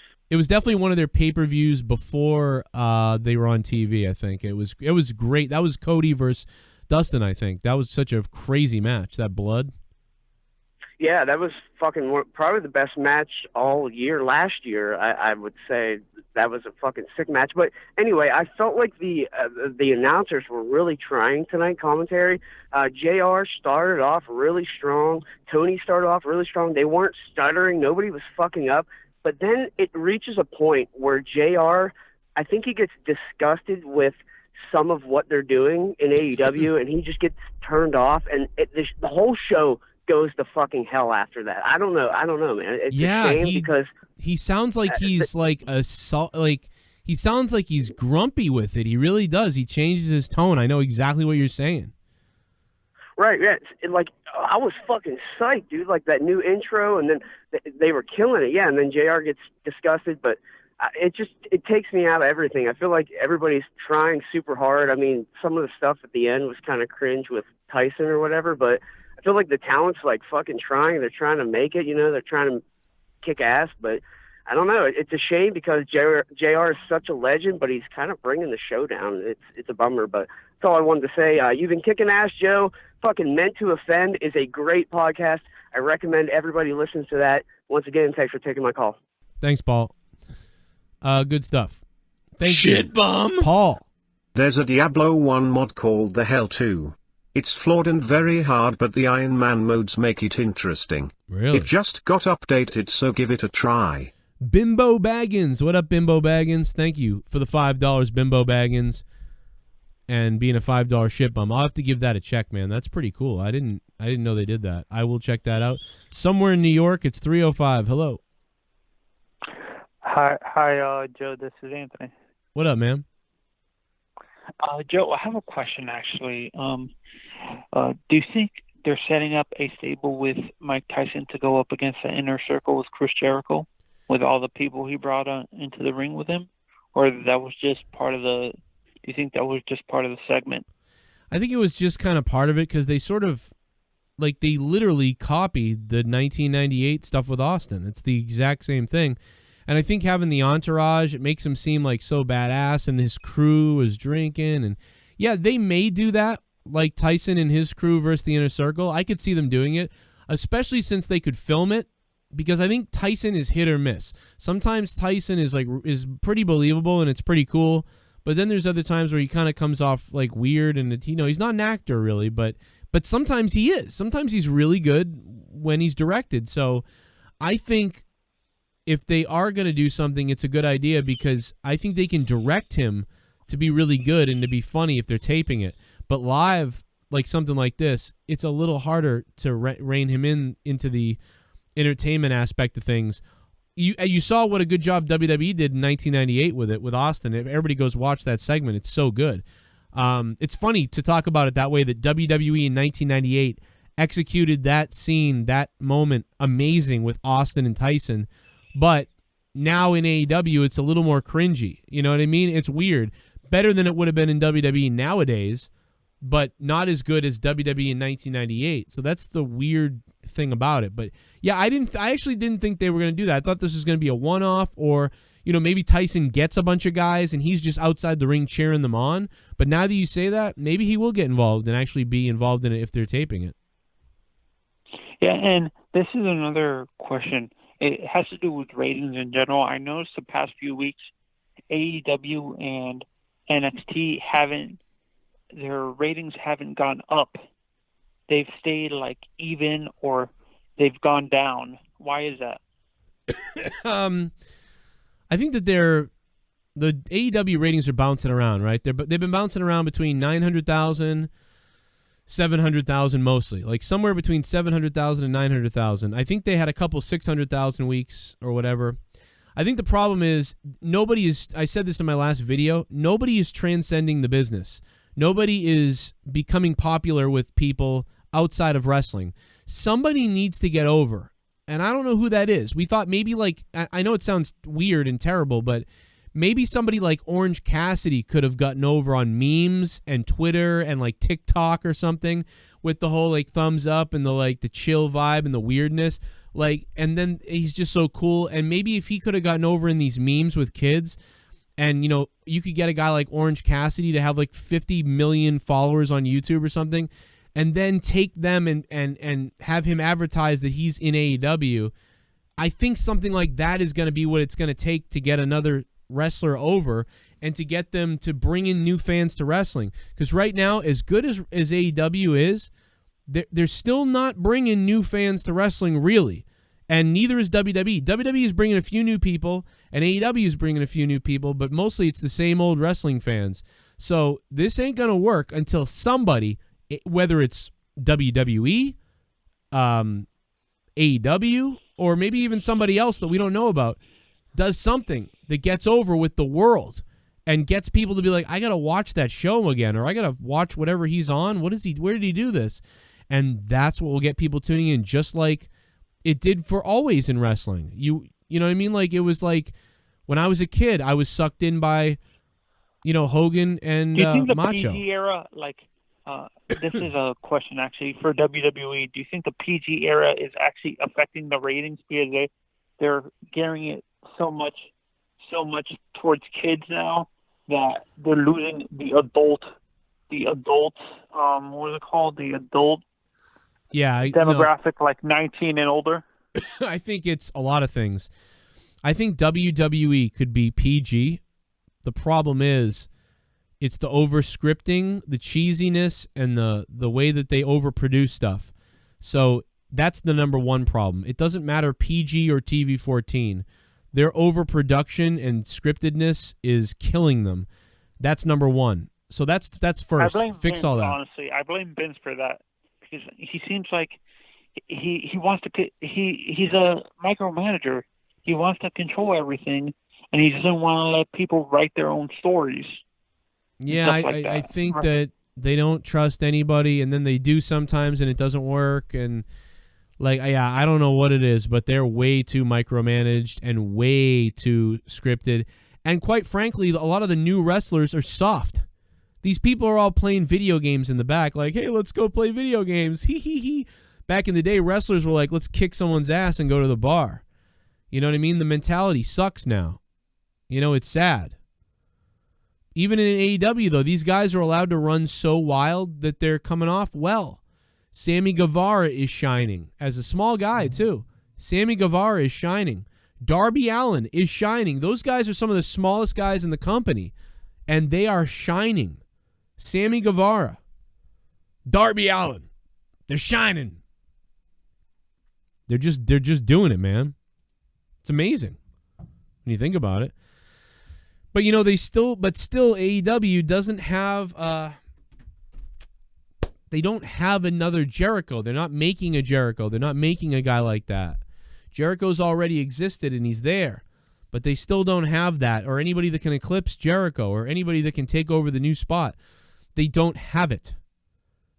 Darby Allin is like a sensational, top TNT champion guy who can have these great matches. It's like Sammy Guevara is a great mid-card guy, top of the line, type of mid-card heel. But where is the megastar? Where's the megastar? They don't have it besides Jericho and Cody Rhodes. And they're not even, I consider them megastars as a wrestling fan, but they're not transcending stuff enough. Jericho does a little bit, but they don't transcend. If you bring up Cody Rhodes to most regular people, they're like, who? What? You bring up Chris Jericho, some people might know him. A lot of people know Jericho. But they don't have anybody else beyond that. And honestly, neither does WWE really. Nobody does. Because nobody's making these stars anymore. No, they're not being found, they're not being created, they're not coming across. But AEW does have guys that have gotten over with the audience in a good way, in a positive way. Thank God. And they do have great wrestlers. That's the thing. So no doubt about it. It's a slippery slope. It's a confusing deal. It's you know what I mean? It's John Cena, CM Punk, Daniel Bryan, and then that's it. Roman Reigns, I guess. But none of those guys transcended outside the business. Maybe Roman did like slightly because he got some clout off of The Rock for his movie or something, but nobody really knows. Here we go. I'm about to get it, man. Here we go. About to get it, man. Here we go. Broken Lion. Oh, no. Joe, they were also doing drugs in the back in the day too. That's true, man. They were doing drugs everywhere. They were nuts. Broken Lion. They were out of their minds. Thank you, Broken Lion. And now, it's our throwback caller of the night. It's Rostafa. Let's go back in the day. Let's go back. What's up, baby? Oh, God, I'm trying to get over what's going on over in Minneapolis right now and trying to, get my wrestling cap on. But I actually had a thought when you were, bringing back to talk about, legitimacy about, guys crossing over to a mainstream audience. And I think there's two ingredients to that. One, they don't have, right now in our generation, we don't have an MTV. We don't have a something like on television or something online other than like podcasts and all the other stuff. YouTube. For wrestlers. But YouTube? Yeah, you got YouTube, but again, a singular program that everybody watches from a certain demographic. And then at that point, you launch that and cross over and create almost kind of like that rock and wrestling type connection. Because again, the only reason why, in the 90s where things exploded was because of Austin. Mainly, and then everybody followed that formula. But, and NWO too, but even then it was again, it was still in the stages of, again, how far can we push the envelope? In my opinion, Austin went farther than the NWO combined. But, what do you think? Do you feel like there's going to be, can there be a launching pad for wrestlers, not just in AEW, but in WWE they can become larger than life again through a certain platform? I do. I gotta believe it's true. It could happen because I see so much opportunity in that. I see so much opportunity for, a guy to get popular, in WWE or in AEW for something that he's doing. Do you know what I think would actually be popular now? Believe it or not, would maybe actually be a rebel, like a guy that doesn't care about anyone's feelings anymore, who says, enough with the SJWs and that sort of thing. Oh my, yeah, I was actually going to say that. I honestly think that would, attract some attention. Right, but there's good heat, but then there's also cheap heat. Right. I don't know, man. I think isn't the guy who used to grab his dick doing that a little bit now? Joey Ryan? Yeah, Joey Ryan's doing that, isn't he? He's doing he's like an alt-right character or something like that. He's not quite that. Yeah, but you also got to understand, same thing with Kenny Omega. Although Kenny Omega, at least from my knowledge, is not actually gay, or he might be bisexual. I have no idea. Because did you see his documentary not too long ago? Like a year in the life of Omega? They did that on ESPN or something. Yeah. So they hinted at it, that he might be, but in his character in Japan, when he was part of the Golden Lovers, was that they were looked at as almost like a gay couple in a way in the ring. And unfortunately in Japan, it's not like what it would be in America, where everybody, including the Bible Belt, would have a conniption, especially on national television. But again, you can only push the envelope so much even right now. With Joey Ryan, it's not even close to what Kenny Omega was doing with Ibushi. So again, again, you could do more with that, but again, where's the line now? Because again, you could push so many buttons now, but again, 20 years ago, you were still, you were still under the radar, but you could still push it. But now you have, not just SJWs, but you have politically correct people. You have this, you have that, and especially when you're on a national network like TNT, you can only get away with so much. I mean, practically saying the S word like every week. Yeah. Just to say, hey, we're TV 14. I think I think it's more like Orange Cassidy though. I think it's somebody that can relate to everybody. Like I just said, I think like the anti-SJW character would appeal to some people, just like an SJW character could appeal to some people. But I think a guy like Orange Cassidy or something like that, where like the guy just blows up like in the meme world, and all these kids are like, "Where is this guy?" And then he blows up so much, and he has a YouTube channel, like say, or Orange Cassidy had a YouTube channel, and he's like, today I'm going to tell you guys, with his glasses on, today I'm going to tell you guys how to open a peanut butter jar. And then he takes out a knife and everything, and then he sets it near the peanut butter jar, and then they close up of the peanut butter jar, then a wide shot of him. Then he takes his hands, and he sticks them in his pockets, and then there's a cheering noise. And then he goes, "Oh God!" And then he just looks at the camera and goes, "You're welcome," or like he just gives like a thumbs up. And if he started making, yeah, dude, and he starts making videos like that and goes viral, right? And say like all these kids and all these people are like, "Oh yeah, that's that Orange Cassidy guy. That guy's hilarious. Like, what's up with that guy?" And then he starts making videos like, "Yo, I'm in AEW. Like, come watch." Like, and I could see millions tuning in then to AEW to see the guy that they loved on whatever. And I'm serious. That's one of the biggest ways I could see somebody becoming popular. If I was AEW, I would be advertising. I don't know why they don't do this. If I was AEW, I would be advertising on all the top YouTubers' channels, like everywhere. True. True. Seriously, what the fuck? Well, actually, of course yours as well. But no, I was just thinking this as well. And again, you want to talk about heat because, you were bringing up earlier that guys are sometimes afraid of taking it too far because of the heat. And again, you can have heat, but again, there's different types of heat. Like, there's good heat, there's bad heat, there's X-Pac heat, all different types of ways of going about a subject matter depending on what your character is or how far you want to push the envelope writing-wise and promo-wise. I was just thinking of this today. Like, can you imagine if they reflected what's going on in, like, the Black Lives Matter movement and they put that on television? Because the thing is right now is, like, we have right now, WWE especially, have more black athletes than I think ever in the history of the company. You know, it'd be really good. And it'd be really good if you had a couple of the guys come out of the locker room and be like, "Hey, everybody, man, because we're in front of our friends tonight, man, we wanted to, at the start of the show, they're gonna do like the national anthem or whatever." And oh my God! And they literally and everybody kneeled, like took a knee, like, we want to do this just to show solidarity and everything. And all the white wrestlers, all the black wrestlers, they're all taking a knee.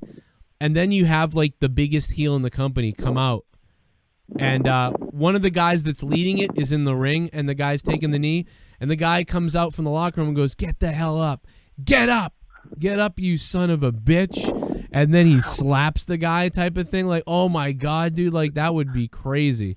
Yeah, but the thing is, that's not going to happen in WWE, though. As long as Vince is in charge and as long as he's friends with Trump, that ain't not happening. But they don't want to go there. They don't want to go into that stuff.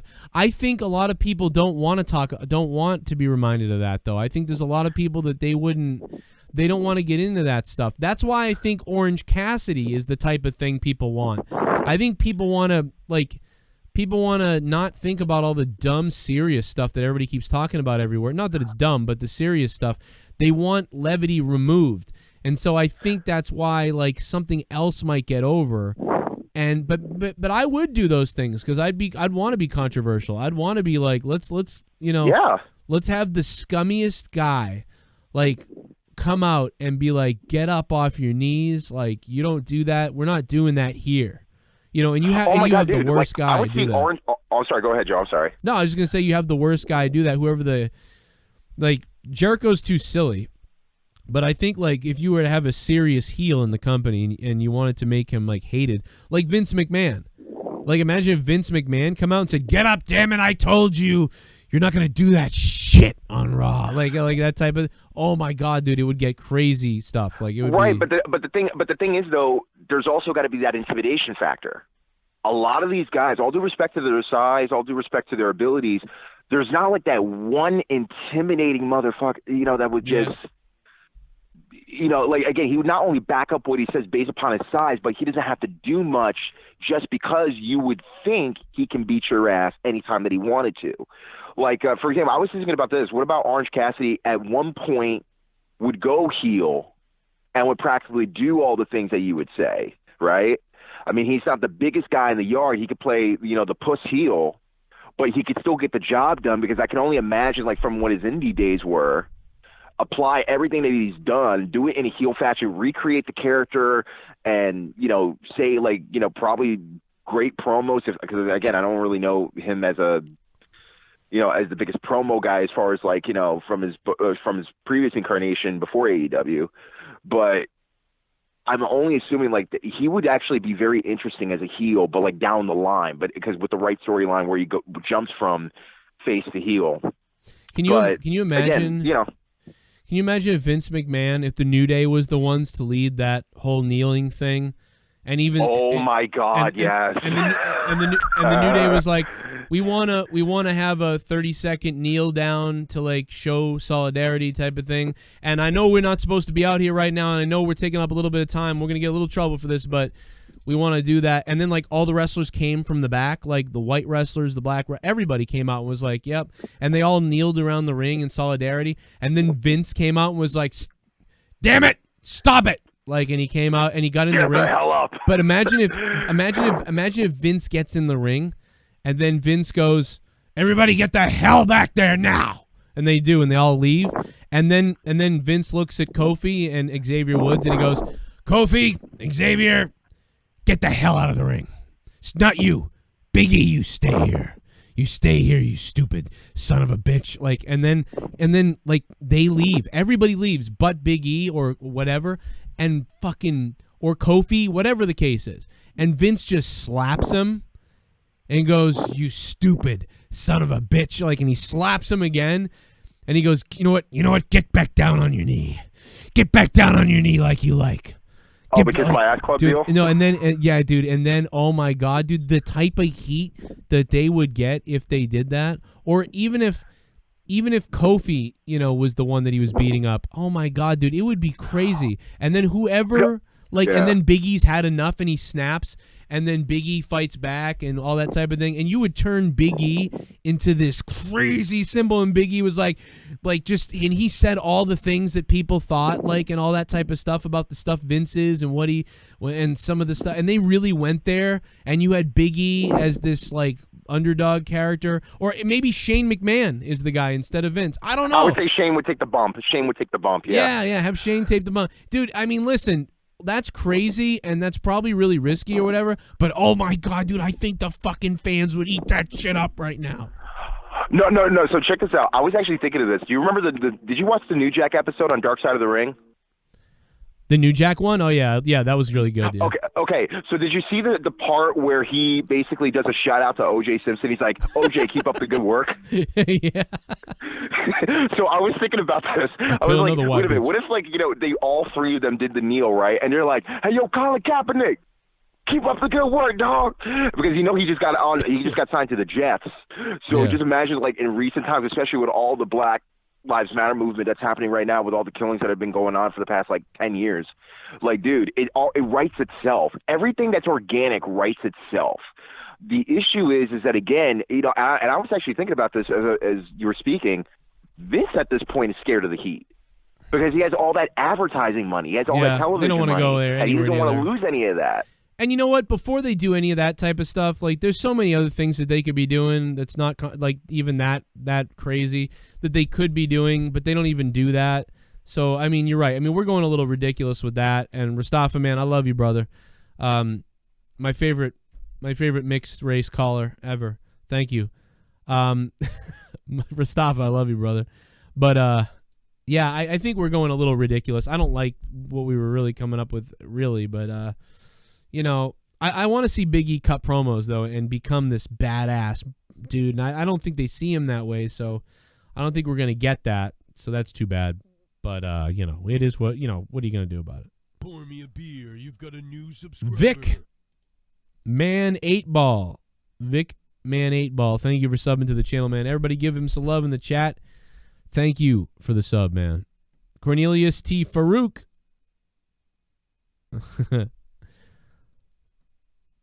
Let's see. What else we got? Oh, a little bit of the bubbly. That's it. Bubbly. Want That's some it. bubbly? Look at this stuff. Oh, a little bit of the bubbly. That's it.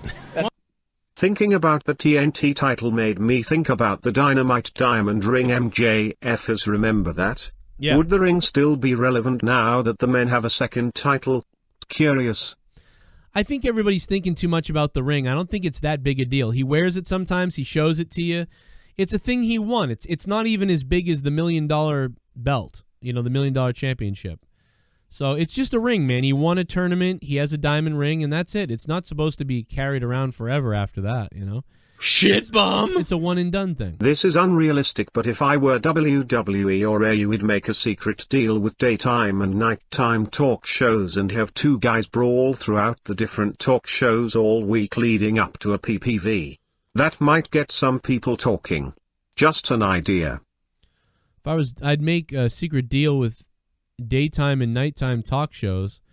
Yeah, I mean, they've done stuff like that. Demario Oliver, thank you, man. They've done stuff like that in the past, and sometimes it works out. Sometimes a lot of people don't get it. But I think being on, maybe getting over on YouTuber shows or something like that, I think that could be something that might work. You've got a new subscriber. DAE00. Thanks for subbing, man. What's going on? Much appreciated. Pour him a beer. I'm watching Shotzi, it looks like. Just do this ridiculous corner running senton What into else the we corner got? on NXT. Oh, a little bit of the bubbly. That's it. Jesus. Want some bubbly? Look at this stuff. Oh, a little bit of the bubbly. That's it. Fuck Ryan Satan, that is all. F. Ryan Satan. I mean, who doesn't agree? Oh my God, dude. Did Shotzi snap her neck for Christ's sake? Holy shit, dude. She did the coffin drop. I think Shotzi Blackheart on NXT did a fucking coffin drop and landed on the back of her neck. It was nuts. Holy shit, that was crazy looking. Did anybody see that tonight?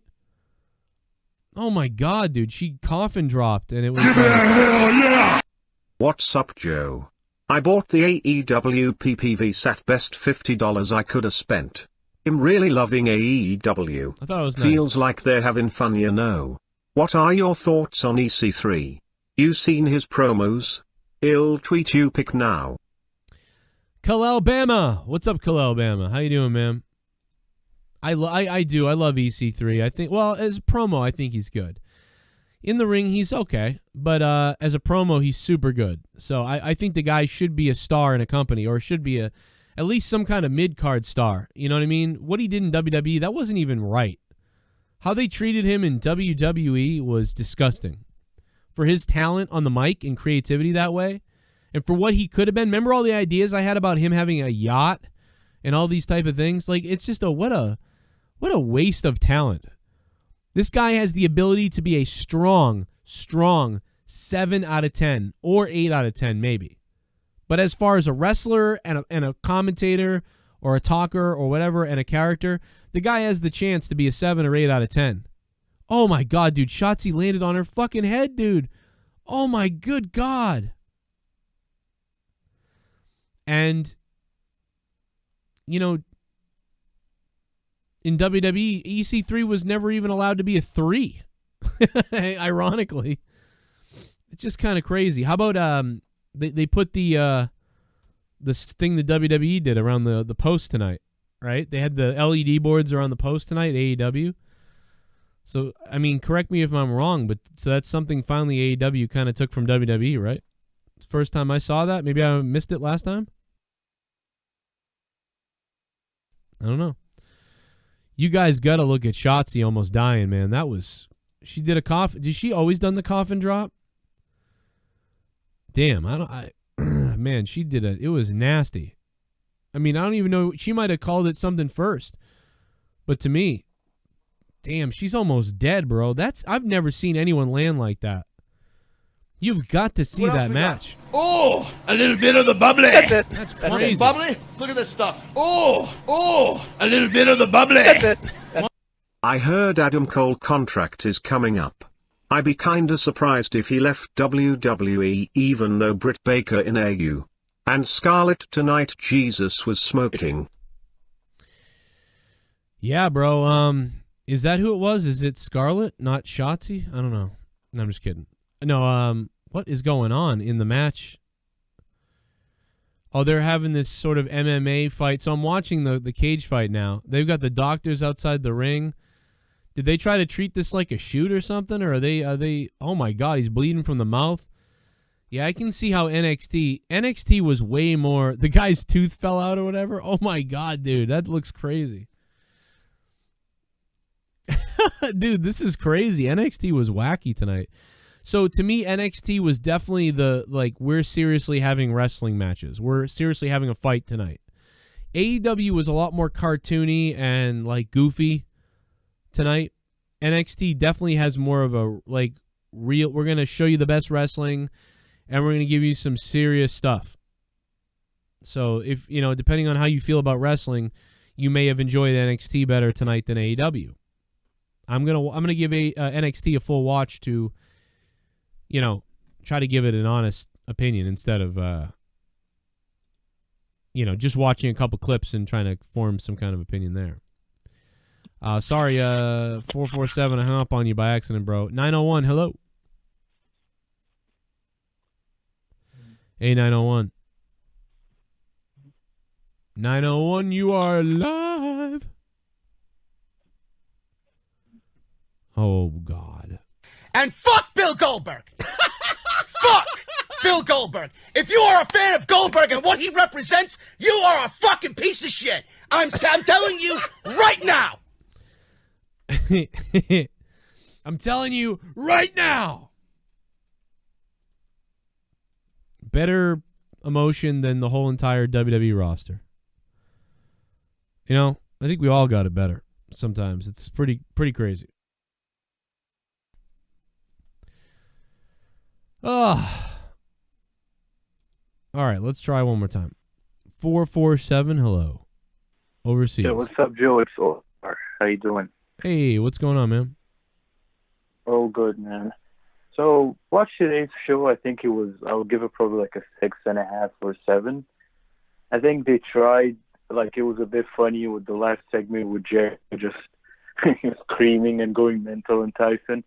I think that would be entertaining if they did some kind of a match between the Inner Circle and Mike Tyson and his MMA guys. I think that would be kind of cool, just make it I think they're trying to take the Inner Circle into those brawler matches like they did against the Elite.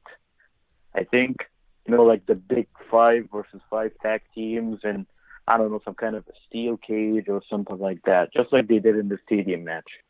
Right. Yeah, I think that'd be kind of cool. Yeah, I think you're right. If they taped it too, because then they could do so much with Tyson. Exactly. Yeah, especially that I think that's very smart to get Mike Tyson in AEW right now because everybody right now, is he going to come back to box?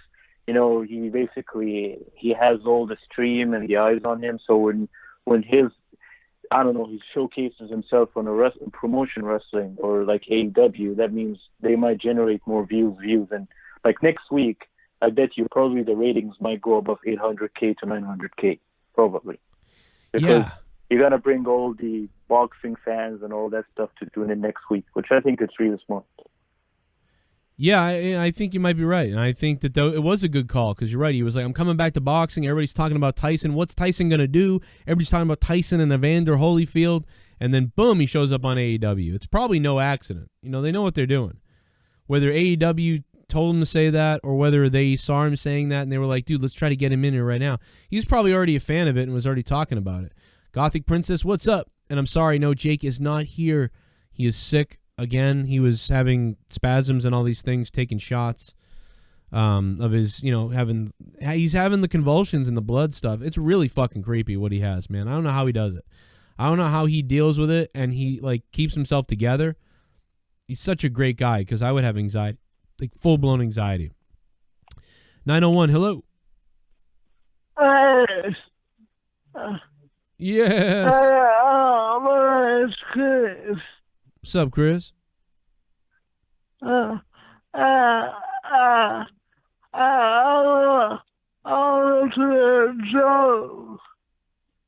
watch which show tonight? AEW? Yeah, what'd you think about it? I like it.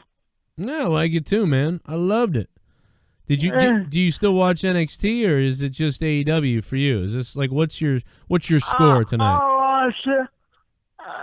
I watch it both.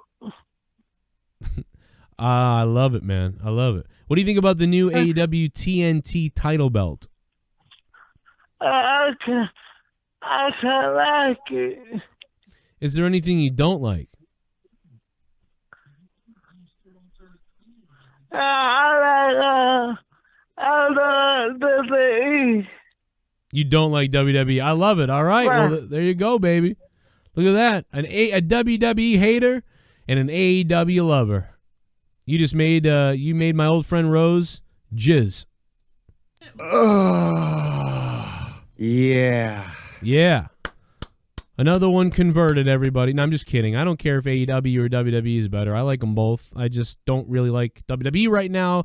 I really love AEW. But there you go, WWE. You have another. That's your AEW fans right there. They're turning on you, WWE. They're turning on you, brothers, at WWE. A lot of people converting. And that guy was converting. I think. What are you going to do, WWE? Alexa's sweet ass in the donation prior to the call said here Adam Cole's contract is coming up. God, I can't believe WWE would let Adam Cole go. But if Adam Cole was nice, was smart. No, actually, you know what? Forget being nice. If Adam Cole is smart, he's going to let his contract expire and he's going to get an offer from AEW, probably to drive up his price in WWE. So my guess is that he's going to stay in WWE eventually, but he's going to play like he won't to drive up his contract. So if AEW offers Adam Cole $150,000 or $100,000, probably can't. I'm going to bet AEW cannot offer Adam Cole any more than $130,000 to $150,000. I mean, so Adam Cole now has to go to WWE.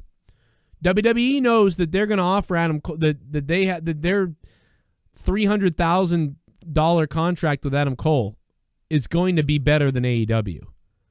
Now, is it better enough that he won't take a pay cut and go to AEW?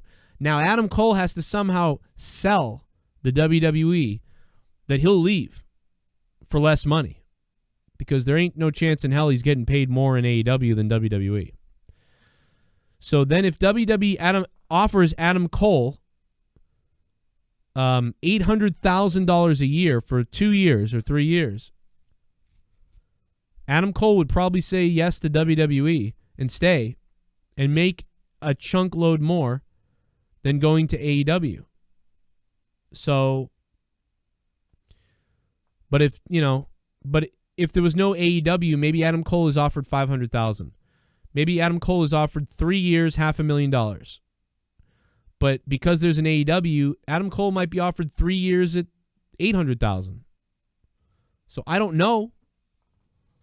But that's my bet. That's my bet is that it's just making sure you drive up the contract. WWE's just gonna show him that he's overpaying him. They're overpaying him a little bit. And as long as that happens, we're good to go. You've got a new subscriber.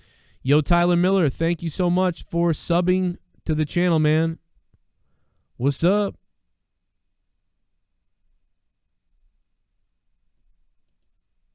But, yeah, what's going on? Yeah, I wasn't sure about that caller. I wasn't sure if it was a prank or if he just had mental, some kind of issue. So I didn't want to go there. Yeah, I didn't want to go. I think he's really got some handicap, so I just didn't want to go there. It couldn't tell. Sometimes you can't tell if someone's trolling or somebody's there or whatever. But I do thank Drew's dad for calling. It was cool. Anyway, Tyler Miller, thanks for subbing to the channel. Let's go to another phone call. 443's on the Hello? phone. Hello. Yes, Joe, I'm actually calling in regards to, I did watch NXT and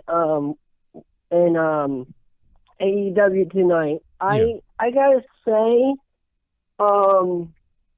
you made a good point when you talked about how the casting came off a bit odd. It did feel like that to me. I think it would have been a lot better if they had Taz say maybe two things, and then as he kept going, Brian could have taken the mic and been like, looked at Taz and been like, motherfucker, let me talk. Right. I don't want to be a mouthpiece. Let me say a few things to the champ.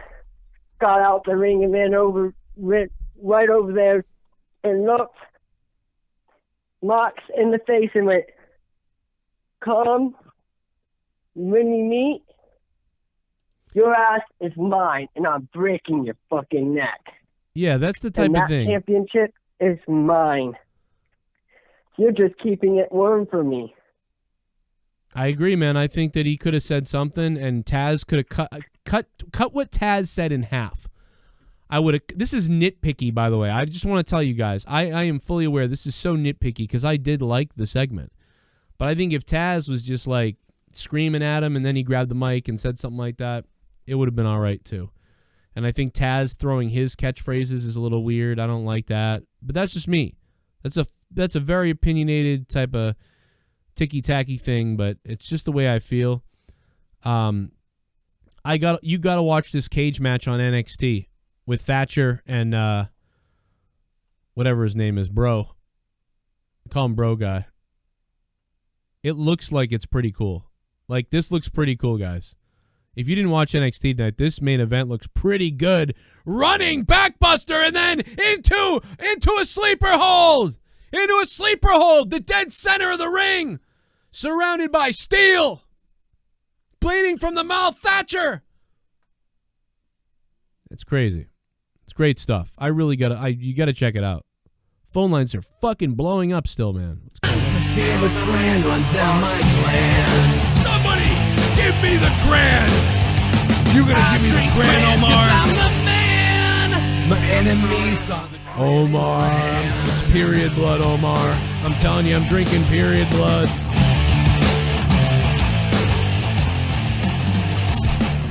grand man. Come on, make me believe in. Face me. I'm so thirsty, would you answer me? Grand man. All my friends are fucking the man. 'Cause all my friends are drinking cran. I'm out of cran, bro. They're drinking cran. 'Cause all my friends are drinking cran. I got the fucking cran. We got. I think the reason why wrestling isn't mainstream anymore cause of weak kayfabe. Kane was never seen unmasked from 97 till 2003. Now social media ruined it. Omar, thank you, Omar. Oh, a little bit of the bubbly. That's it. Made it worse. Want some bubbly? No Look doubt. at this stuff. Oh, a little bit of the bubbly. That's it. You think with Cole's contract coming up NXT takes the title off of him and puts it on Velveteen Dream? They could run a storyline about Cole's contract kind of like CM Punk. Would be interesting.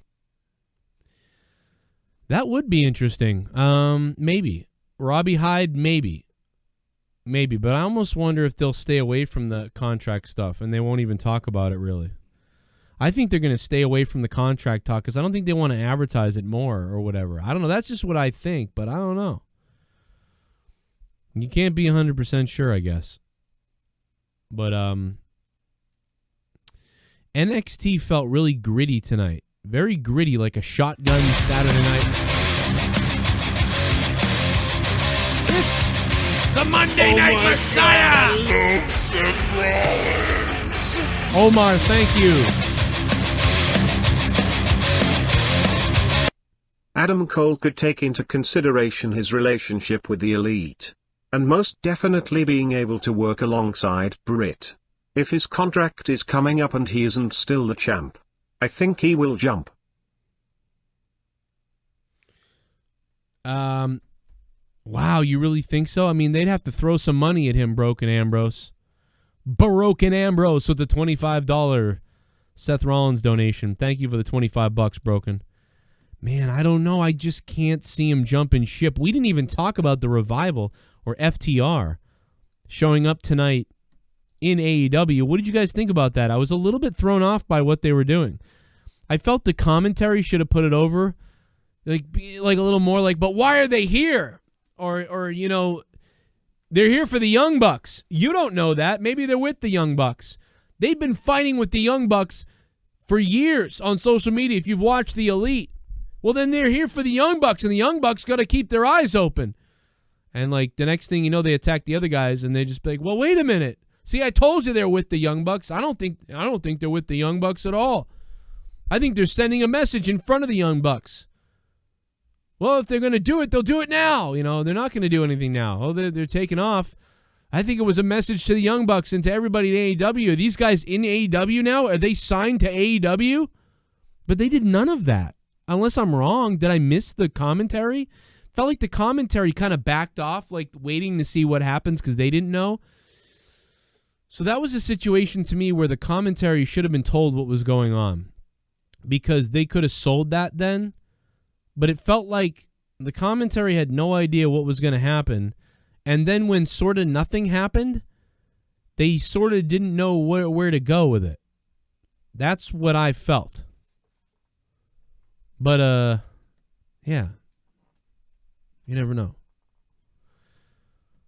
But, yeah, I don't think Cole's I don't feel like he's going to jump ship just because of the money situation. Unknown caller, hello. Hello, Joe. How are you? I'm doing good, man. How are you? I'm good, mate. How are you? Ah. Just wanted to ask you a few questions. Do you know Sean's View Entertainment? I do. He lives 35 minutes from me. Yeah. Do you know his pig ugly wife? Oh, wait. She broke up with him. I don't think he has a wife. I think his ex-girlfriend left him. No, not anymore, mate. She took the kids. Yeah, it was a couple of years ago. She took the kids, and her new boyfriend went over there. And now he's alone in his little flat, and it's kind of sad. Well, the guy when she went to take her old stuff from his house, the new boyfriend said, "I'm the dad now." I mean, dude, like he really said that, dude. And he goes, and he was on the phone with me that night talking. I mean, this is serious. I have the conversation. He talked to me about it, and dude, I'll tell you what, man. If some guy was showing up with my ex who was having my kid and said, "I'm the dad now," I would have knocked his friggin' head off his shoulders. But Sean's a cuck, innit? Sean's a cuck. Sean was like, "Please fuck her in front of me." It was crazy. He was like, "Go." He's like, "Go ahead, take her and just dick her out, and I'll just jerk off and watch." Yeah, man. I mean, that's how they roll in Fall River, Massachusetts. Yeah, well, he's got a disformed cock as well, so yeah, it's kind of mad. Yeah. Anyway, thanks for your time, Joe. You're welcome. I hope you have a good one. All right, cheers. Cheers, mate. That's one of my friends from Melbourne. That's Spanky McGee in Melbourne, Australia. It's been a long-time friend. I don't even know who that was. Could have been New Zealand for all I know. The accents sound the same to Americans. It's like New York and Boston, But, good God, that guy was mean. He just wanted to call and shit on Sean's View so he could probably send him a clip of it or something. I don't know. Either way, who cares? What are you going to do? Are you going to screw? Are you going to loo? Are you going to do? Are you going to woo? Who? I'll never forget that night, man. The poor bastard. Dude, I'm the dad now. I mean, that's not a joke. That's not kayfabe. The fucking guy's girlfriend came into his house, and when he got all weird, he was like, "I'm the dad now." Dude, if you said "I'm the dad now" to me, I would have been like, "Oh, listen, I guess you are." And then I would have stabbed him in the throat with a pencil. 575, hello. They hung up. A lot of calls. 407, hello. 407, you are live and large. Oh, hey, what's up, Joe? It's Robbie Hyde. Robbie, What's going on, man? What's up? What's up, man? So, what do you think by you just saw the cage match? Sorry, I spoiled that earlier, by the way, because I'm goddamn retarded. No, I mean, you well, would think what we do you, all watched it, so I mean, but it's, Yeah, I was kind of thinking everyone probably watched it, so, but whatever, I suck. But what show are you going with tonight, you think? I'm starting to wonder about NXT. Normally, I don't pick NXT over AEW, but it seems like that cage match was better than any match on AEW. Yeah, it was good. And even even Shotzi coffin dropping, almost dying. That was crazy. I love the idea. I wonder of the I forget what they called it, the fight. It wasn't called a cage match. It was called like the pit fight cage match. I don't remember what it was called. They called it something, but I love the idea of it. I would like to see. I don't know if Vince would ever go for something like that, but that's something you haven't seen before. Where at least I don't think, have they done any kind of a match like that? Wouldn't in WWE you? Where it was Don't cage? you? I can tell you right now. Don't you think that that's one of the best cage matches you've seen in a long time, where there weren't weapons and things like that? Yeah, like they did the Ambrose Asylum, and they made it more of like it was like a comedy cage match in a way. Yeah. And then, but I love this because I'm tired of like just escaping the cage because I don't know. I just find that, especially when you can just walk out the door. I don't This know. was I've a little never bit really like liked that the idea of cage matches. It was like the Lions Den match with Shamrock and Owen, where they put the cage around them. Like, yeah, it was very kind of like that. But yeah, dude, this was the best cage, like straight up cage match I've seen in a while, where there weren't weapons and things like that. Where two people in a cage, and that's it. And Super chat. Movie The My Rock bad. on AMC right now. Dun, dun. Yeah, fuck yeah, Michael Sachs Jr. The Rock is on AMC right now. I love it. I got it on Blu-ray though. I got it on Blu-ray, dude. You got to watch the director's commentary with Nicolas Cage. It's amazing. But yeah, Robbie, dude, I don't know. I like AEW. I think AEW was like a 6.5 or like out of 10 tonight. So if NXT can beat that, maybe I'll let people know. But right now, I'm not sure. I think that. Yeah, it sucks. Yeah, I was trying to watch AEW, but for some reason, my TV I use Sling, and it just wasn't opening TNT for me, so I couldn't even watch it. But it was working for USA. But yeah, I'm another thing I'm really intrigued with NXT. It's not like the big storyline, but it's there. It's the Gargano Keith Lee storyline. I think that could be a pretty decent little feud. I don't know. Do you think they'll? But for Gargano with his heel persona now, like I don't know. It's not really like I'm kind of looking at it with Seth Rollins, where I don't Seth buy Rollins him. is really dialed in, but I'm not into the Gargano heel turn really like I got into it with Rollins. Like I don't know. I just don't see it with Gargano. I don't It see feels Gargano forced. either. It feels I don't know. I don't buy him and his girl as these. I don't like it. Yeah, I don't like it. I buy Keith Lee. I love Keith Lee as a face. I don't Gargano. I just don't get it. Tommaso Ciampa as a heel. He's a heel. Gargano, no, I don't see it. It don't work for me. Do you think they'll go back to Gargano as a face eventually? Well, I was going to say also, I liked Gargano when he kind of had that like sort of midi heel run back before he won the title. Like they kind of turned him for a few matches there, and then they turned him back face. I liked that Gargano heel where it was like more of just an edgier Gargano character.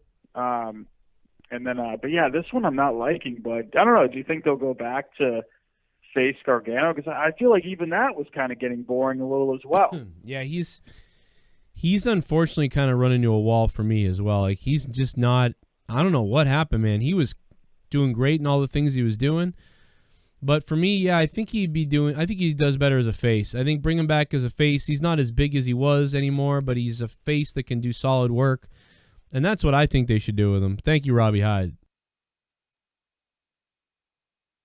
Robbie Hyde.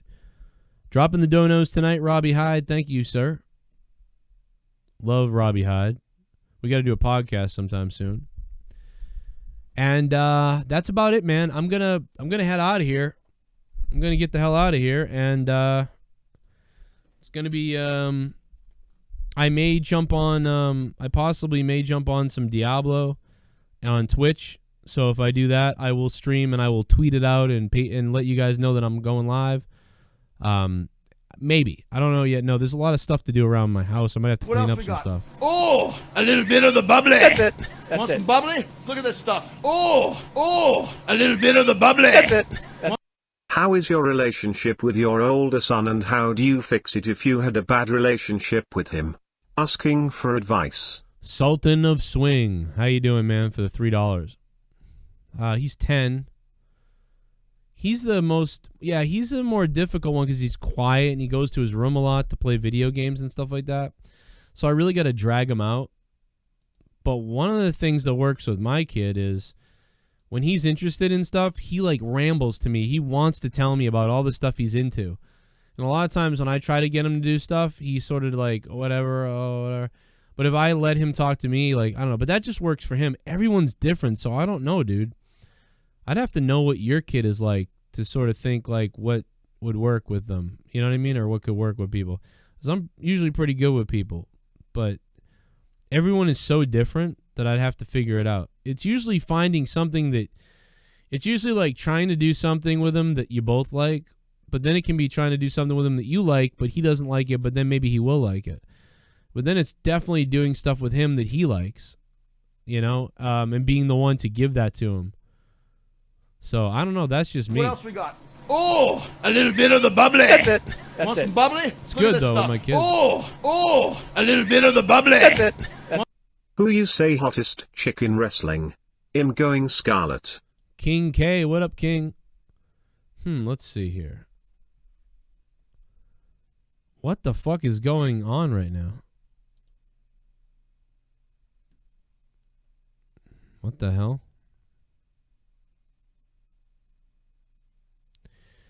What is going on? King K, I would say... I mean, yeah, Scarlett's pretty hot right now. I gotta say that. She is pretty hot. What is going on? Where is this? Where is this rioting going on? What the fuck is happening here? Where is this? Is this Target?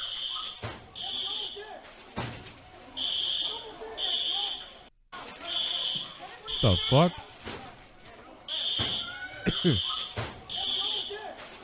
What is going on?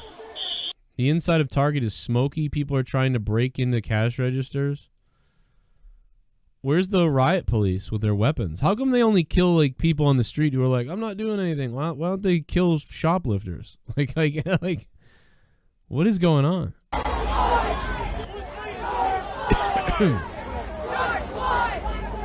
Oh, this is the George Floyd protest. Yeah, we talked about that on Corrupted yesterday. That cop sucks, dude. That cop was crazy. Wow, it's crazy out there. Is this in Minnesota? Wow. You don't want to be killing people like George Floyd during a pandemic, let me tell you that. Because people are already a little crazy. Wow.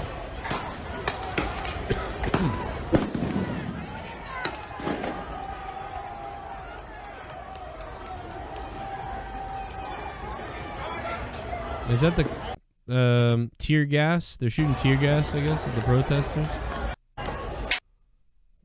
Just snipe them off a clock tower. That's what you do. Wow, that's crazy. Why do these people ruin people's businesses, though? That's what I don't understand. So some cops are like scumbag assholes. They're going to go to jail probably. And you're going to go destroy the people's businesses? Like, this is the dumbest shit ever. Like when they destroyed the police station, like I understood that. They were like destroying the police station. I was like, okay, yeah, destroy the police station, I guess. The cops are going to kill you, but okay. But doing this is like, what? Wendy's? Like, what the fuck? At least it's Wendy's, but... Are you going to be able to go to eat tomorrow? Bro, I'll tell you what, dude. If you start breaking up a Wendy's in my neighborhood that I eat at, I'm going to fuck you up. You know what I mean? I don't care what happened. If you come and you fuck up my local Walmart, Wendy's, and mom and pop pancake shop where I like to eat, and you come in and start breaking the fucking place up and all this shit where it has to close down during a pandemic, I'm going to beat the shit out of you. And I'm going to shoot you if I had a gun. Because what the fuck? Because I'm going to assume that you're not from my town, right? I'm going to assume you ain't from my town. I think Lacey Evans and Sasha Banks are hot too. Lacey Evans and Sasha Banks. Well, Sasha Banks is probably my number one. I got to tell you, probably Sasha Banks is my number one. You guys know I've loved Sasha for the last 6-7 years since we talked about her, since she showed up. And I went, I was in wrestling school with her for a second. I love her. When she was Mercedes, when I first saw her in Chaotic Wrestling, I was like, damn, that girl is fucking hot and she's crazy. So I've loved Sasha forever. So I'd probably go Sasha. But this shit's crazy. What is that? An AutoZone is on fire. Jesus. Man, if I'm the owners of the if I'm like even the managers of these stores, and I'm like, my job is gone because these people are rioting right now, dude, I'm there with a assault rifle. Because I think you can shoot everybody that does this to your building. So, I mean, am I not right? Am I not wrong? Pretty sure you can shoot people if they start trying to blow up your building, right? Can you not? I mean, am I wrong?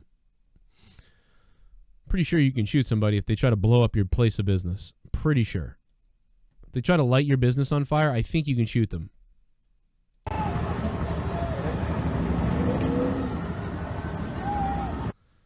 Fire department arriving at AutoZone. God, man, this is just as enraging as anything to me.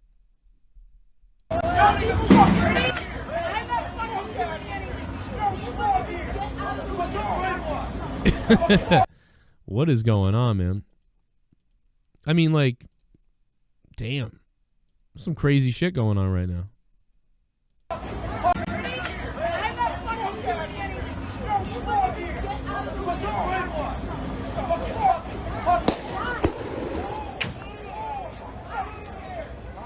Jesus, it's like 4th of July out there.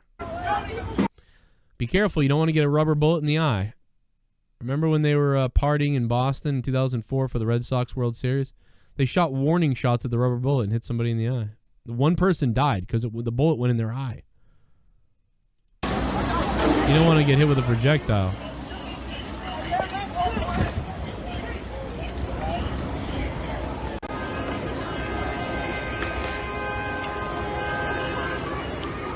Is this in Minnesota? Can somebody tell me? Like, I can't even tell. Who's Ricardo Lopez? Oh, yeah, Minnesota. Yeah, okay, so it's Minnesota. Guys, I'm calling it a night. Have to file a story and keep it tomorrow. Good job, Ricardo Lopez. He is the reporter with most of this video footage on his Twitter account. You can see it. Ricardo Lopez kicking ass in Minnesota. Giving us all the news so we can stay safe and watch it on his Twitter line. Jesus. Maybe Back to the Future 2 was right. We are living in Back to the Future 2, man. Trump is Biff, right? Is Griff or whatever the... like the fucking... Everything's on fire. The post-apocalyptic future that a lot of people share. Looks like it right now.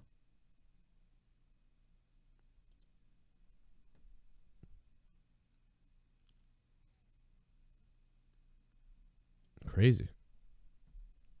Yeah, what they did to that guy, man, that cop, that was crazy. That was awful. I actually watched it the other day, and I watched it by accident, man, and I was like, God damn it, like, because I can't get stuff like that out of my head, man. And wow, this is crazy. What are these people doing? Whoa.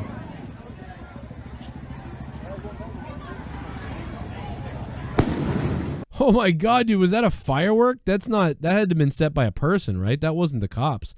That looked like a firework. That doesn't look like a flare. That looks like a firework.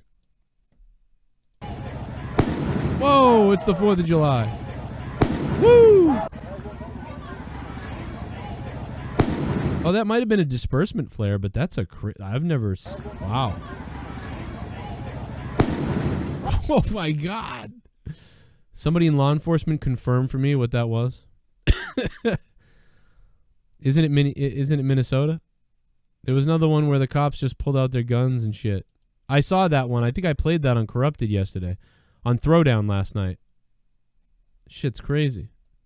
Damn.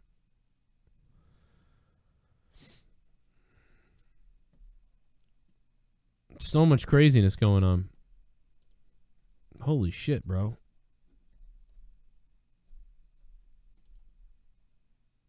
Wow. Los Angeles County Sheriff's Dispatch in Inglewood Police. Breaking news, BLM protesting death of George Floyd. Protesters had stopped traffic on the 101 freeway, and a sheriff transport bus, LAPD, is citywide tactical alert. We are posting updates. Jesus, it's going on in LA too. LA is just fucking stupid anyway, so they'll just fucking flip out for any reason. God damn. See what you did? Kneeling on someone, you dummy. No one ever taught any cop to do that. Like, nobody ever says, like, this is how you fucking, you have 4 guys on top of the guy.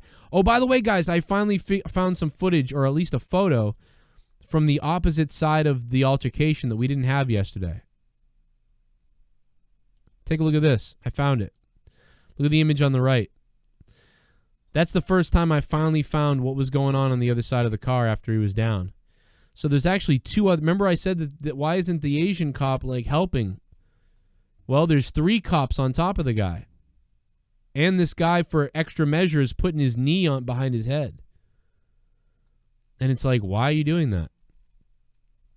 So the Asian cop that I was like, well, why? If he's so worried about the guy, why doesn't the cop do something, the other cop?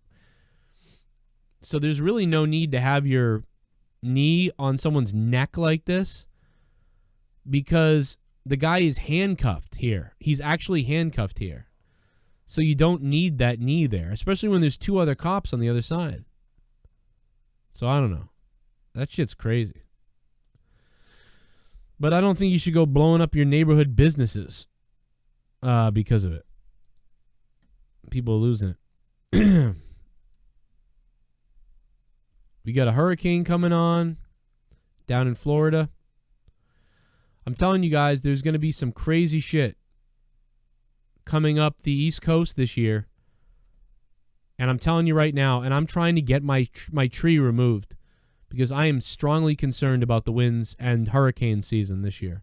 Tornadoes, hurricanes, whatever. Super concerned, and I'm dead serious. And I said this in January.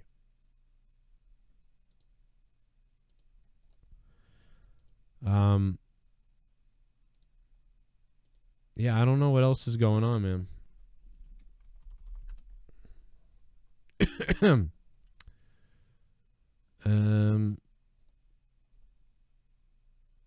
Some guy just fell on his head on the 101 trying to stop a vehicle.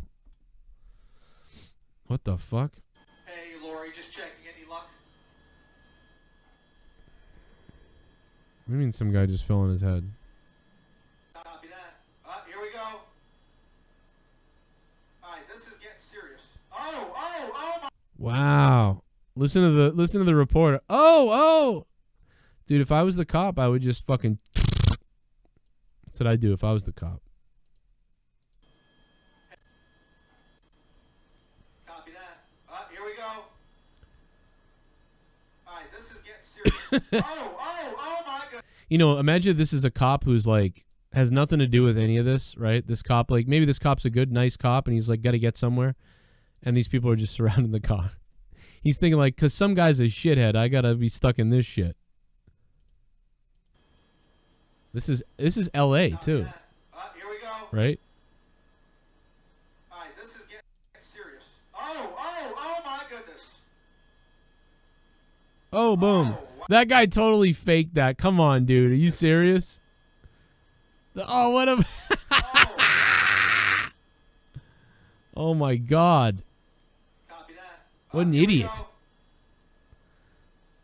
Play stupid games, win stupid prizes. Today's stupid prize, a broken skull. Oh my goodness. Hey, I'm riding a cop car. Boom!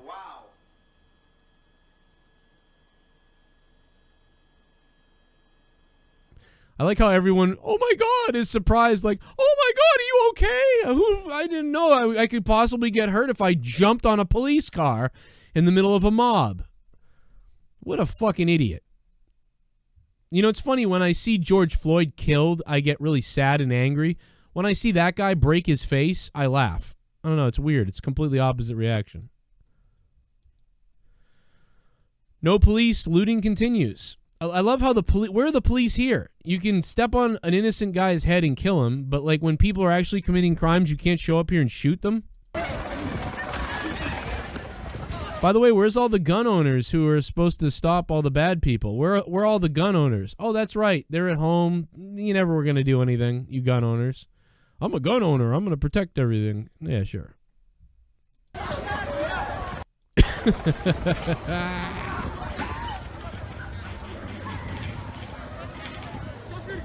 Damn. Well, get ready to all the black people and minorities out there, because the white people who don't like you, the racist white people, they're going to be using this to say, look at what they do. Look at what these people do.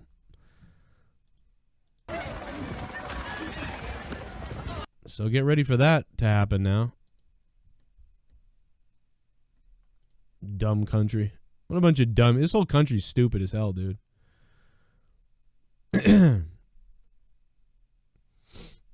Dumb, dumb, dumb, dumb, dumb, da-dum, dum, dum.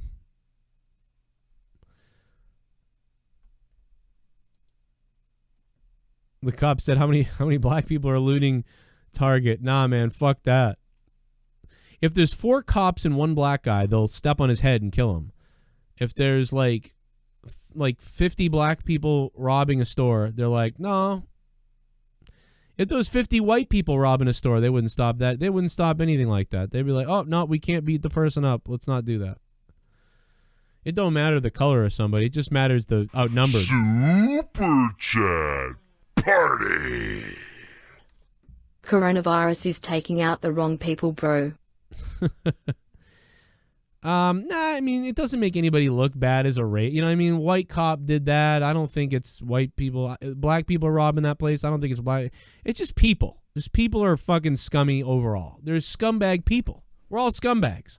We all have scumbags in our groups. It's all scumbag people everywhere.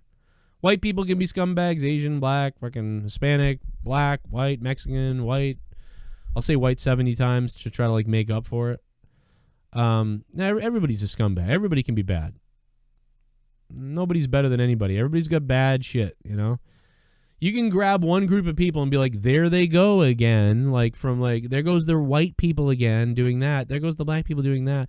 You could do that about anybody because everybody's just fucking, everybody's got a bad fucking, we've all got the bad. It's good and bad. It's good and bad everywhere. I'm going back to 1992, says AJ Adams. Anyway, I'm bored. I got to get out of here. I'm not bored, but I do got to get out of here. I love you guys. Thank you, Drew, for the donation, and everybody else for being here tonight, having a good time. Had a good time. And I will see you guys later. Possibly later or tomorrow. Either way. Hopefully tonight I don't have allergies like I did yesterday. Dude, I'm dead serious. I'll even admit it. My head hurt so bad. I was almost throwing up, and it hurt so bad, dude. I felt like crying. I can't even believe I'm saying that, but I did. My head hurt so bad. I almost thought I was going to start crying from how much it hurt. I couldn't believe it. I've never felt that type of shit, except for I think last year it happened to me. I think the same thing. The allergies happened last year and it happened to me. It was so crazy, dude. It was so unbelievable. I couldn't believe how much it hurt, dude. It was bad. Anyway.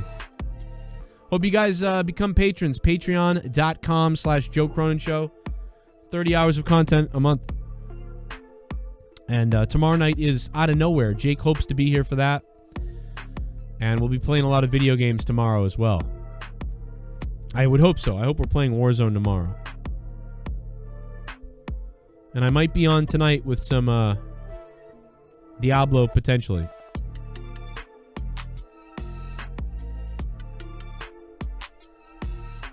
Thank you.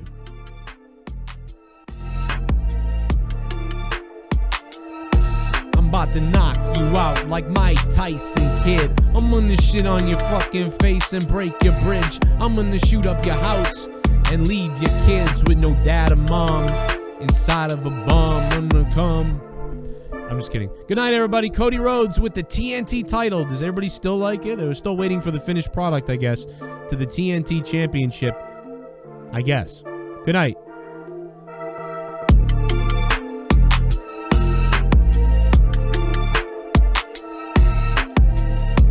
Have a good night. Homo shit.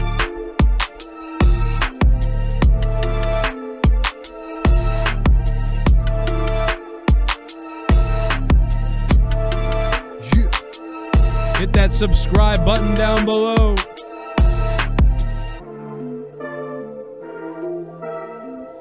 Subscribe to Joe Cronin Show, and if you're on Evil Spectrum 3, thanks for watching on my other channel as well. Frost, what up? Vincent Wolf, Alan Quills, look at that. Bunch of scumbags. We're all scumbags, brother. Give me the bag. And fuck Bill Goldberg. Fuck Bill Goldberg. If you are a fan of Goldberg and what he represents, you are a fucking piece of shit. I'm telling you right now.